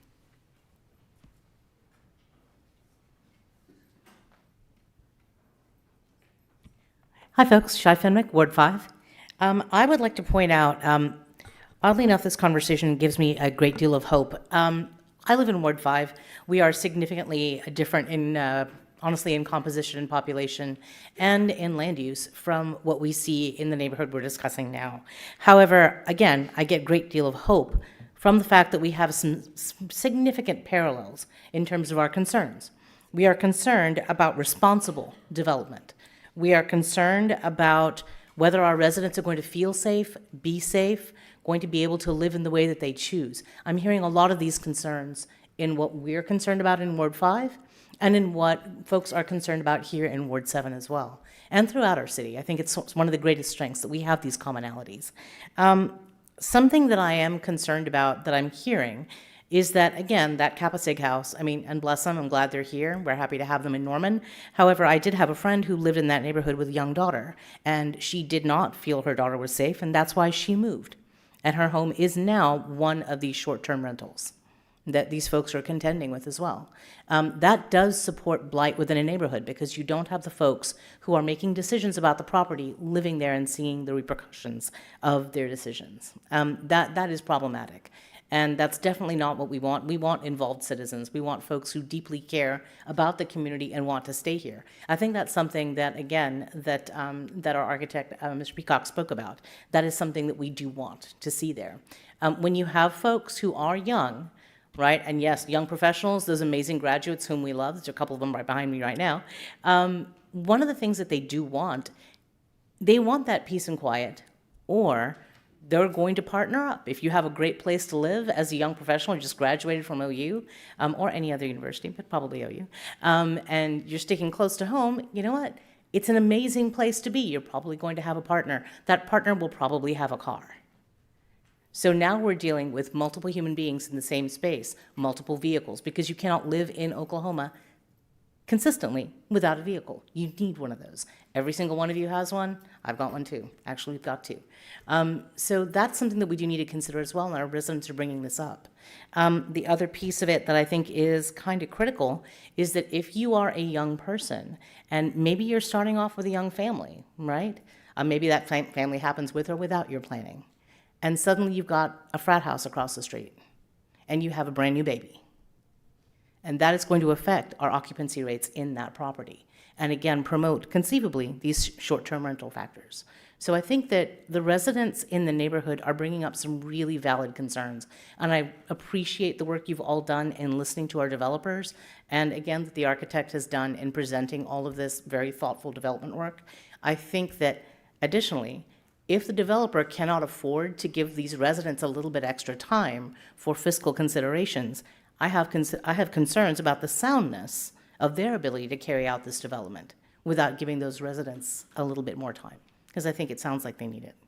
Thank you very much. Thank you. Cindy Rogers. Okay.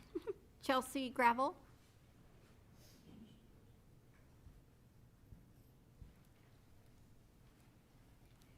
Chelsea Gravel, Ward 4. Thank you for the opportunity to speak on this. I've been following this project since the design back. I actually was completely opposed to this project whenever the first design came through, but whenever I saw the design for this, I was really impressed. I felt like all the neighbors had been heard. I felt like everything that had gone through had really taken the time to really iron everything out, but apparently I was wrong hearing from the neighbors. They still aren't happy with everything, which I can understand. The project here feels like it questions the integrity of the neighborhood, like for everybody who's already lived there. Moving into it, you would think it would be okay, like people coming in knowing that they're going to be living next to an apartment complex. Like I live next to an apartment complex, but it was there whenever I moved in.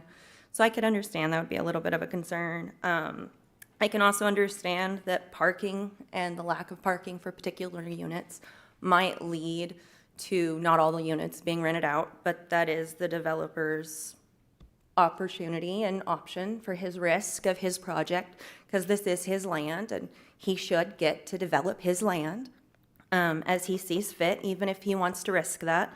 And some of those units might turn into short-term rentals, which I think is wonderful. I have 3 just a block from me, and everything I've heard is crazy. These are the most fantastic neighbors. Short-term rentals are wonderful neighbors. They mow their yards, they keep everything clean, they keep their everything picked up, everybody comes out and sprays, they've got gorgeous green grass. I have numbers whenever I need to contact somebody day or night. It's unlike any of my other neighbors. I understand that the lack of parking here, though, suits council's need for us to have less cars. I know we're going to go towards taxing those of us that drive, and so I can understand that this supports City Council of Norman's plans for a future of a driveless city that doesn't have any driving.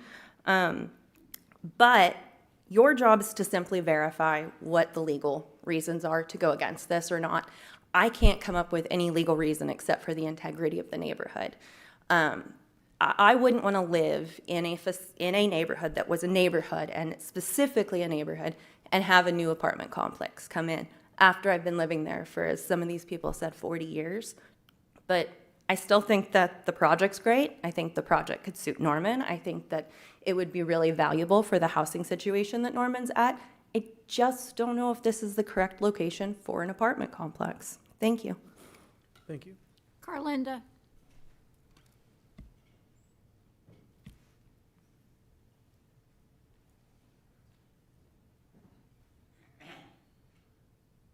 Carlinda Gravel, Ward 4, specifically First Courthouse neighborhood.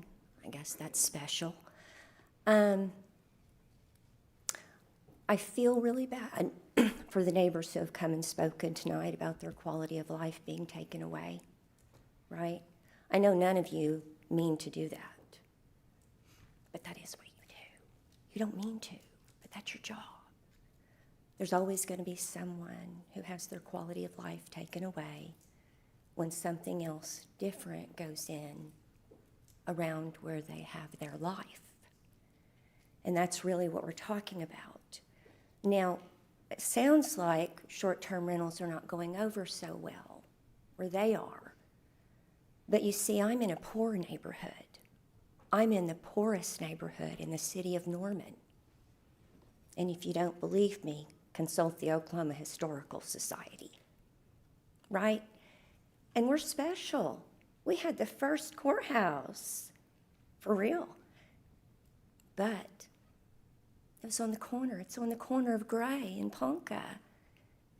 And it sold in 2024 to an LLC from the original owners. That was the courthouse. And it's a short-term rental. 8 rooms and 8 bathrooms as of 2024. How did that happen? How did that happen? But I worry because I think it really does matter that neighbors in neighborhoods come and we tell you how our quality of life is going to be taken away and interfered with the new zoning. We've got a lot of new zoning, a lot of new things are happening, and a lot of people don't even know it. In the city of Norman, they don't know this is happening. So as you consider whose quality of life you're going to take away, I ask you to very, very carefully take into consideration what you have been elected to do. and that is to preserve Norman. So I beg of you to listen to all the citizens who have spoken, mainly those my quality of life will not be taken away from this building, but many will. So I encourage you to make your decision carefully. Don't make a mad dash to do it. Don't rush. You guys are always in a rush. Don't do that to us. At least give us your time. Thank you. Thank you. Russell Rice? Okay. Sandra and Sam Sheep? No? Okay. That's all, Mayor. I do not know if you All right. put it up to the floor or not. Anyone else who has not spoken on this item that would like to speak on this item as amended? Yes, please. And Helen has some questions. Hello, Miami Windler, Ward 2. So these are condos. The people who buy the condos are going to have to pay property taxes. What if they all had deed restrictions where they had to get the homestead exemption, where they have to actually live there and that be their primary residence? That's an idea to combat the whole short-term rental thing. And I don't know, just an idea. Thanks. Thank you. Please.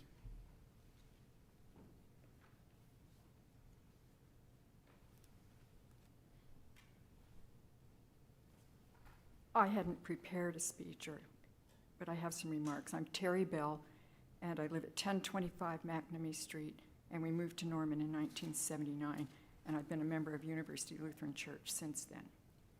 So the reason for my speaking is because, in the last 10 or so years, the houses on Elmwood have gone from being owner-occupied houses to being student rental houses. So the Elmwood itself is used as a parking lot by the residents and by all the students who are going to OU. They don't always read the signs. They'll park on the wrong side of the street. They park driving facing in the wrong direction. And then the streets that run perpendicular to Elmwood are Franklin Drive and Rosemont. Those houses, I knew people who lived in those houses when I first moved here, but they also have been bought by parents or somebody and turned into student rentals. So the neighborhood is really packed with student housing. And the other thing is that our parking lot at University Lutheran, which is on the west side of the church on College, we have people who park there. They come, they're fraternity parents or something. They honestly think it's a public parking lot. So the members of the church, even if you're old and decrepit like I am, can't get a parking space during our regular services or other things. And I just am not happy with this whole thing. I just urge you to consider it. And, the other comment I had to make, as I said, I'm not prepared for this, is that a long time ago, the city hired consultants from Portland, Oregon, to do the Center City project. And what they did was put in the 3-story box houses that run from west of the railroad tracks along where the well is located. Those were supposed to be housing for young professionals to live in to make Norman a walkable city. Well, they're student occupied and they don't have enough parking spaces, so when you drive down Eufaula and Sims in those streets, the street is just packed with students who are parking in the neighborhood now. And that's happened since this construction went on. And that's an old neighborhood too, and the older houses have been destroyed, and there's more development going on. This is north of Boyd and south of Main Street and west of the railroad tracks. Do you have any comments about this specific development in the I'm rezoning? just saying, I see this specific development being similar to what has already gone in with the previous development in Norman near the well, and there isn't adequate parking there either, and this lot is narrower, so I really don't see how we're going to have parking taken care of for this project. Thank you very much. Thank you very much. Okay, questions from council? Councilmember Grant? Yes, I have a few questions for the applicant. In the interest of transparency, can we understand the financial issue about why we have to vote tonight? Yes. So when we decided to forego the original project, this would have been back in late December, we put the 1010 College property and the Hoover properties under contract. Those had a closing date tied to the planning calendar, and that closing date is actually this Thursday. We have already received an extension beyond the original 30-day closing period, and so we were very transparent about this timeline and the process of the pre-development meeting. That pre-development meeting occurred on January 22nd. We sent the draft SPUD language to the residents, to the neighbors, on January 28th, so 6 days later, and here we are on March 10th. With the neighbors claiming they need more time. They haven't had enough time to look at the language, and we feel that we've given ample runway to get feedback and to accommodate the feedback. But at this point, we're up against our deadline, and so an option to postpone is simply just a non-starter, and I'll be perfectly transparent, it kills the project. Okay, I appreciate that. Would the developer be open to potential amendments in the future, like we've done for other SPUDs that people have come back and recognized, oh, hey, this isn't going to work, we need to change? Yeah, despite what a audience member said earlier, this developer does live in Norman, has invested a lot of capital in Norman and delivered some really great projects, and I think they are committed to seeing this one be as much of a success as the other ones. So absolutely, I'm being sincere when I say we want to work with the neighbors. We want to deliver a project that we can all be proud of, and their success is our success. So we do not want to do something that takes away from the neighborhood. As to the short-term rental comment, a development with a bunch of dark windows does not help us, and so we have no intention of making this a predominantly short-term rental development. But that was a use that was allowed in R1 and R3 in the existing base zoning, so we retained it as a right for the owner. Which could be changed later if that's the direction. Yes. The other question is, by right, for the parcels that are zoned R2 and R3, if memory serves, what could go there as far as height and number of units? Yes, so might be helpful to go back to, well, I didn't mean to do that. Okay.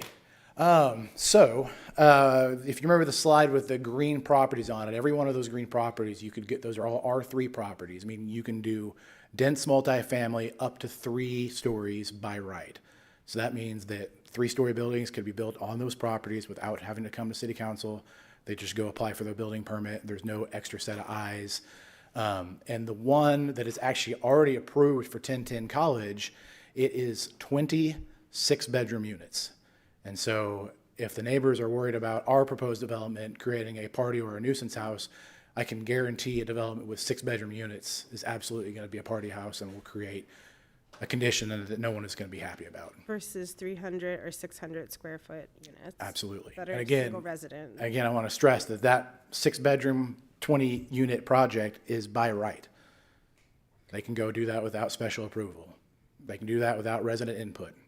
Okay, and I'll just say for short-term rentals and noise ordinance, those are things that we as a council can choose to change and adopt a different ordinance that better addresses some of these, and it may not actually be something you can enforce through just this SPUD. So the issues here are outside of this property. So it sounds like for parking solutions, we could come revisit in the future. The other part, besides the density and what could exist here, the timeline that we're working with, when it comes to the stormwater comments, what is the plan? You said that they would go in the trenches and they would go into detainment that's underground? Yeah, infiltration trenches is what they are. It's basically underground detention storage. And the audience member who spoke to that, he was correct. You do have to prove that the soils percolate, and we do have a percolation test that shows this design works, and it will take the capacity of the stormwater for the site. So when you and the developer meet with the concerned residents and the church, you can show them that data? Yes, ma'am. Okay. Oh, the the Property Owners Association, that was a part of the SPUD narrative, and it, as I understood it, was left flexible. Ideally, as I understand it, the developer does not want to be the major property owner, because then if there are other property owners, he gets to split the maintenance and the other things that come along with the Property Owners Association, correct? Correct. But the flexibility of it is written as such that if it doesn't turn over fast enough and he's the majority holder, he needs to pick the property management company and be able to move. Yes, that's correct. Okay, so no shadiness there. No, just honestly, at this zoning phase, that's a document and a piece of information that just hasn't gotten put together yet. That's a little premature for where we're at in the process. And then I do know, I don't think it ended up in this discussion, but there was talk of using Lloyd Noble as overflow parking, which I know some people don't believe will happen, but for the market you're going after, would that be an acceptable overflow spot for some of these folks? Yes. What I'll say is that we reached out to every church, every parking lot, every entity within a probably 10-block radius of this project and see if we could lease spaces from them long term. We even reached out to the Lutheran Church. Their answer was the same as everybody else's, and that those spaces are already spoken for. So we reached out to OU. They told me that I could say this, and so I feel like it's far enough down the road that I have confidence in this being a solution. But we are working very closely to have some very positive conversations in terms of long-term parking solutions. The thing they offered up in the short term was that, yes, you could have access to Lloyd Noble spaces, and there's actually a shuttle that goes every 10 minutes from Lloyd Noble to campus. So at worst case scenario for the short term, residents will be able to store their cars at Lloyd Noble until they need them, take the shuttle down and get them, return them to Lloyd Noble, and then shuttle back to the development. Again, I know that people want to pick on the underparked aspect of the project, but I mean, we are really trying to incentivize a type of development where you don't have to own a car, where you've got the choice to either walk, bike, take ride shares, take the bus, take shuttles, take advantage of all the walkability of the area, all the public transit that Norman has to offer, potentially with the RTA coming online, being able to commute to Oklahoma City and Edmond without a car. And so we're really leaning into that. And that is what the AIM Norman 2045 really contemplates. I think one of my bullet points in the original comments was parking is secondary. I mean, that parking is not the focus of this area and of the AIM plan. And so we're, again, just trying to lean into that as best as possible. And I would say, too, that we have a parking study in the works with our pro-housing grant, which there will be opportunity for the public to comment on as we work through that process. Also, to the issue of the noise and the developer potentially being an ally in neighborhood manners. He's seen the videos of the parties. He is not about that. No, this developer actually lives 3 blocks south of this development on Chautauqua. So he will be driving by it every day, has to live with these neighbors as neighbors, and so does not want to create any kind of condition where there's animosity and where there's bad blood that prohibits any kind of partnership and any kind of collaboration to occur in the future. Okay, those are my questions. Thank you. Appreciate it. Josh Hinkle. Councilmember Hinkle. A couple of quick questions for you. One, just knowing how the market really does dictate itself and what could potentially go here with the pushback of the neighbors, has the developer hinted that there would be some sort of homeowners association or condo owners association that may be better suited for policing the problems that we are concerned about more than us changing a SPUD amendment to something that we really can enforce, versus saying if you're going to be a resident of this building, then you can't use it for short-term rentals. If you're going to be a resident of this building, then we do have to maintain certain levels of noise, pollution management, that type of stuff? Absolutely. So the strategy with this project is we're going to actually do a pre-sale to kind of determine what the market viability for each type of unit. And then once we've determined that, we're going to decide whether we'll be doing a property owners association, a POA, or just hiring a property management company to essentially fulfill that function. Okay. That's all for me. Okay, Councilmember Gansberry, and then I think Councilmember Bruce is trying to press the button. Councilmember Gansberry, yeah. Hearing the concerns of the citizens, especially in seeing and hearing the video of your house and what you have to live with there and everything like that, I have a question for City Manager Darrell and everything. I'm not specifically for sure what our noise ordinance is for sororities, fraternities, but just for their peace of mind and their standard of life, is there any way we could reach out to Chief Foster and at least have that discussion of is there anything at all Norman PD can do? If not, who do we need to go to with the university to make sure that they don't have to live in that situation anymore? I know in the last set of circumstances where a fraternity got out of hand, the police department made several visits. They were shut down earlier than the permit they had requested. They'll come back at some point in the not too distant future seeking another permit, and they may be unsuccessful in receiving a permit after this particular incident. We recognize in student housing like that, next school year, you could be looking at an entirely different population in that housing unit, but happy to work with the university. They have a department that addresses Greek life and student housing about, how might we address repeat offenders in limiting their ability to obtain permits or variances in the future. Well, I think the lady's video that she has and everything, especially if Chief Foster's been given that, gives us more than enough to at least go and try to enforce something and try to help with their situation on that side for sure. Absolutely. And Councilmember Gansberry, to that point, that was actually one of the big, bold comments that I received today, that if we could make the request of PD to actually lean more into the enforcement, and when we have identified a problem house or a nuisance house, really make sure that they are not able to continue with that nuisance. And so I think enforcement, ramping that effort up, just making sure that when there is a complaint called, we address it one time and, we're able to move on down the road and not, as one of the audience members alluded to, get used to hearing the neighbors' names because they call and make complaints so much. Like, that's not a position that the city wants to be in, and quite frankly, that's not a position that this developer wants to be in. So, thank you. Councilmember Bruce. Mr. Peacock, so if I'm fortunate enough to have the money to buy a condo, and am I buying a parking slot too? So I buy a unit, that's my slot? There's a couple strategies we're considering. One being first to market gets the parking spaces. So if you are the first we're gonna do a pre-sale, we're gonna advertise it all at the same time. If you're one of the first persons to buy a unit, that comes with a parking space. Another strategy would be to have the micro units not come with a parking space. So you're gonna go into it knowing, again, it's a very small unit. You're after a certain lifestyle if you live in that unit, and we think that's a car-free lifestyle potentially. So if I know this going in, and I'm a student, I buy this, I'm a graduate student, I'm married, I know I have one slot.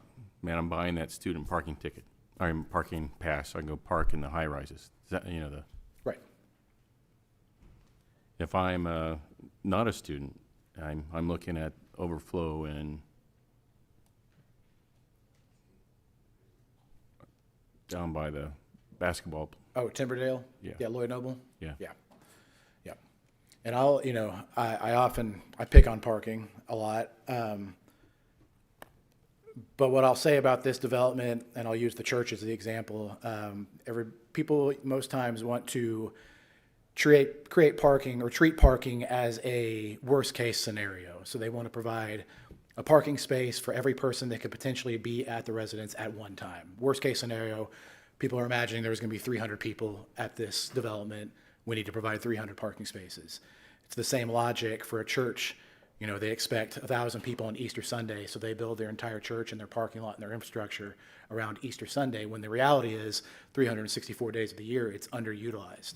And so we're trying to be very intentional of that and provide the right-sized amount of parking, not a bloated parking proposal.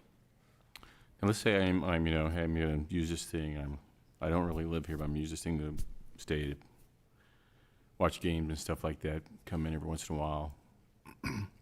If I'm a neighbor, I'm gonna say, hey, that guy's never here.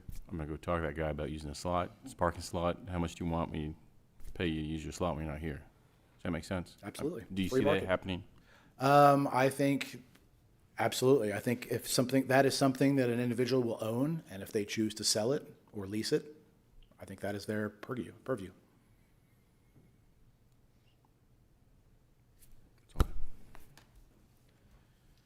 And Councilmember Grant. Councilmember Grant. Yes. I was going to ask the reason, because I'm getting hit up about short-term rentals, what the reason for allowing it is and what conditions the developer may be willing to remove that at a later date. Sure. It's kind of like I mentioned earlier, those are uses allowed in the existing R1 and R3 zoning for all the properties, and so we didn't feel like it was appropriate to take that right away from the owner. The potential condo owner. Exactly. And so we kept those in there, but I'll acknowledge that, yes, in Norman, they have created some problems in some areas, and so I'm absolutely open to creating a set of guidelines and guardrails that keep those at a minimum, and if they do happen, happen in a way that the neighbors can feel comfortable with. If we go ahead and pass tonight to secure the SPUD and come back with some amendments that everybody can agree to, I would suggest as a friendly compromise that no more than 10% of the units can be a short-term rental. Since the developer's not here tonight and this is on the fly, I don't feel it's fair to make an amendment, but if you would be open to doing that when we talk about this again. Yeah, no, I can't speak for where he's going to go with that request, but absolutely will engage him and see if we can find some wiggle room there. Okay, thank you. One of the questions I had were pretty answered, but currently you mentioned the Lambda Chi parking. So is it for sure, and city staff might be able to verify for sure, that they're going to lose the street parking they have on Lindsay Street? That is their opinion, that they're pretty certain that that's going away, and so they're making plans. And I'm not sure how many there are, like 10 maybe. I think it's about 10. How many spots are part of the parking lot that is for them? I believe it's 28. Because I know Yes, 28. one of the comments, or some of the comments from the church about people parking in their lot is that the Lambda Chi fraternity parks in their lot all the time. At least when I lived on college, that's what I observed. And, potentially that them having a dedicated parking might reduce that by having 28. If they're losing 9, that means they might have 20 additional than what they have right now. So it still wouldn't cover their whole thing, but that's kind of what I was thinking about, how many parking spots they were losing versus how many the fraternity gains with this, if you knew that. I think you're pretty close. I think it's close to 10. I don't have the exact number, but so they'll be gaining 20-ish. And since the empty lot was empty already when the current owner bought it, probably doesn't have any idea of what the impervious surface was before. Because for those that aren't familiar, there was an apartment complex here before. Yeah. It had 24 units with a mix of 1 and 2 bedrooms. I lived there for 2 years. And then I moved next door into a house and lived there for 10 years. So I lived on this block of college for 12 years, from 2010 to 2022.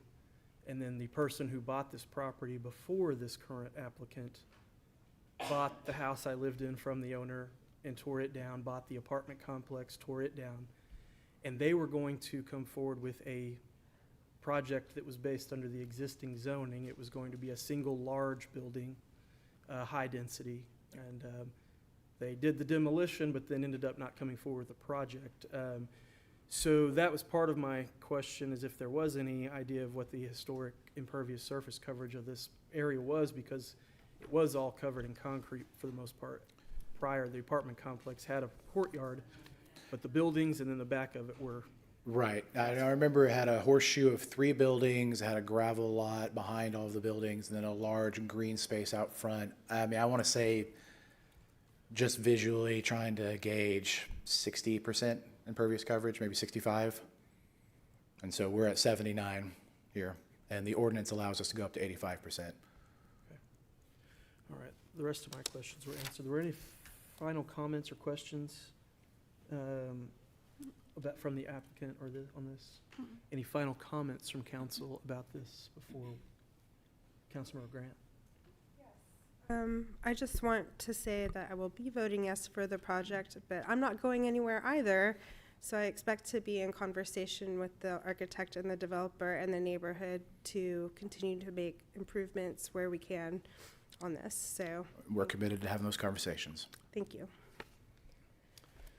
I would also say, just again, someone that lived on this block for 12 years, I'm very familiar with the noise issues from really one particular fraternity that for several years has been the issue.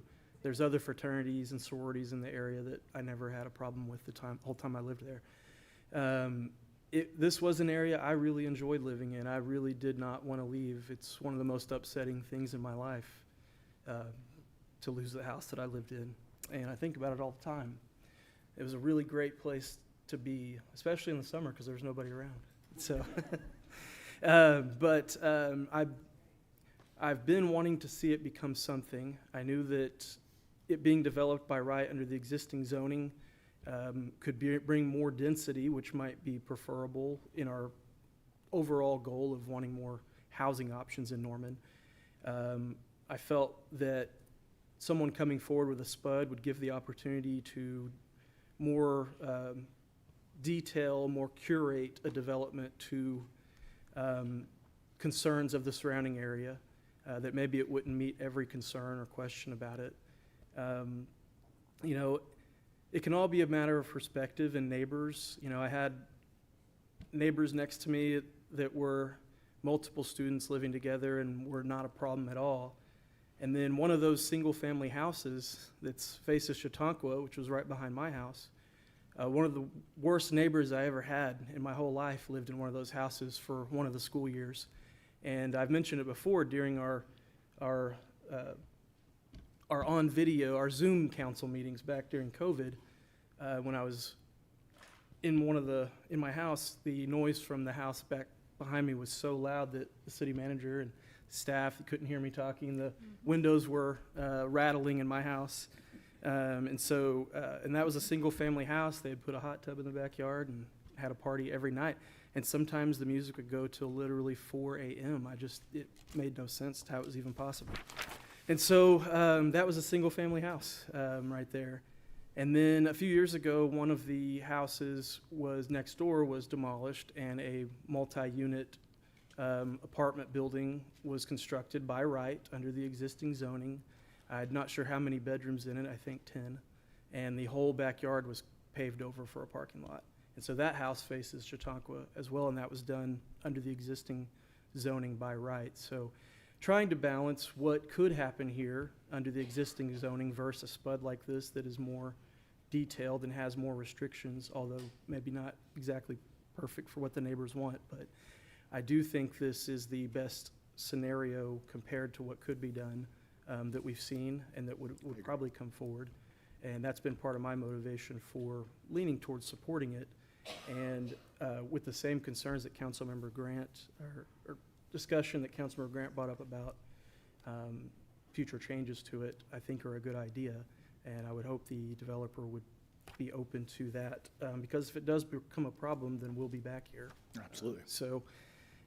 Anyway, that's my thoughts on it. I appreciate everybody that spoke tonight and shared your opinions about this. And I hope that it can turn out to be a really good project if it goes forward, and that the concerns that everyone has don't end up being an issue. But we know that some of them likely will. So that's all the comments I have. Are there any final comments from council?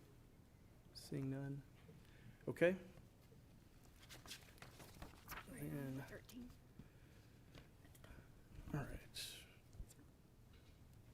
I'll entertain a motion to adopt or reject the ordinance. We already Or we did that. We already have a Second. motion.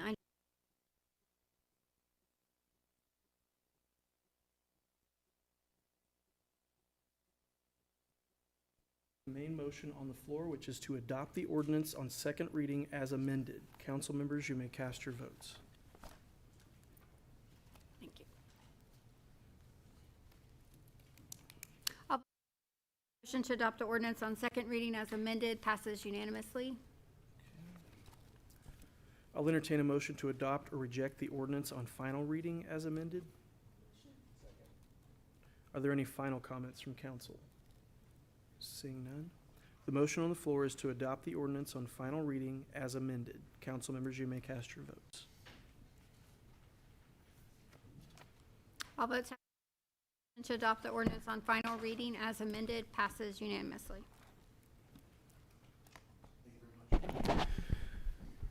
I've had some requests from council. The weather may not be intensifying, but it is moving in and it is raining. I've had a question about whether on this the rest of this meeting until next Tuesday at 6 o'clock. I'd be willing to entertain any comment on that if there's a desire to do that, or if we want to try to stick it out and go through it. Councilmember Grant. Councilmember Grant. I would be willing to entertain a postponement Recess. Be a recess. or It recess. would be a recess Yes. with a date certain, which would be next Tuesday. Yeah, I would be happy to make that motion. Would that be in place of our study session? So would it be at 5:30 or would it be at 6:30? I was saying 6, so 6, okay. give people time to, residents who want to speak, give them time to get here, council members. So, I'd support that. Councilor Gantry? I personally would prefer, since how everybody stuck around and everything, that we just get the hard thing over with and everything like that and move on and not have to worry about it another week myself, but that's on the behalf of everybody else in here. Now, if the sirens go off, that's another situation. I am trained in tornado though, so I got you. Okay, any other comments or about that? Councilmember No Fire? Personally prefer to postpone it till next Tuesday as well. Okay.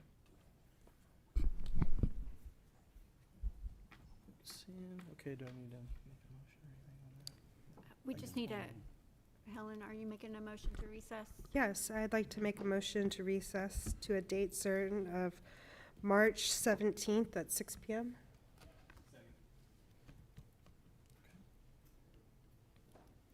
Okay, so the motion on the floor is to recess this meeting and to reconvene March 17th at 6 p.m. in the chambers. Yes. And to clarify, the item 21 and 22 and miscellaneous comments would be the only items on that meeting agenda. Correct, we cannot add anything else. Okay. So, council members, you may vote.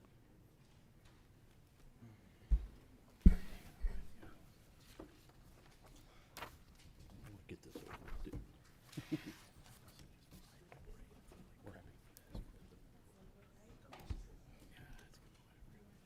But I have no choice, you know what I'm saying? All votes. And the motion to recess this meeting to March 17th at 6 p.m. here in the council chambers passes by a vote of 8-1, with Councilmember Gandisberry voting against. This meeting will reconvene next Tuesday. would. Thank you, everybody. Be careful I mean, heading home. I have a storm shelter at home. There's not a storm shelter there. And also other people that are driving this. Yeah. Not tonight. Yes. Is it the? Man. Mr. Fuller? Kind of, we follow the city manager, and Mike is fairly fit to diet. There's something being done, and we have to get it done. Where we would have been coming from tonight, so maybe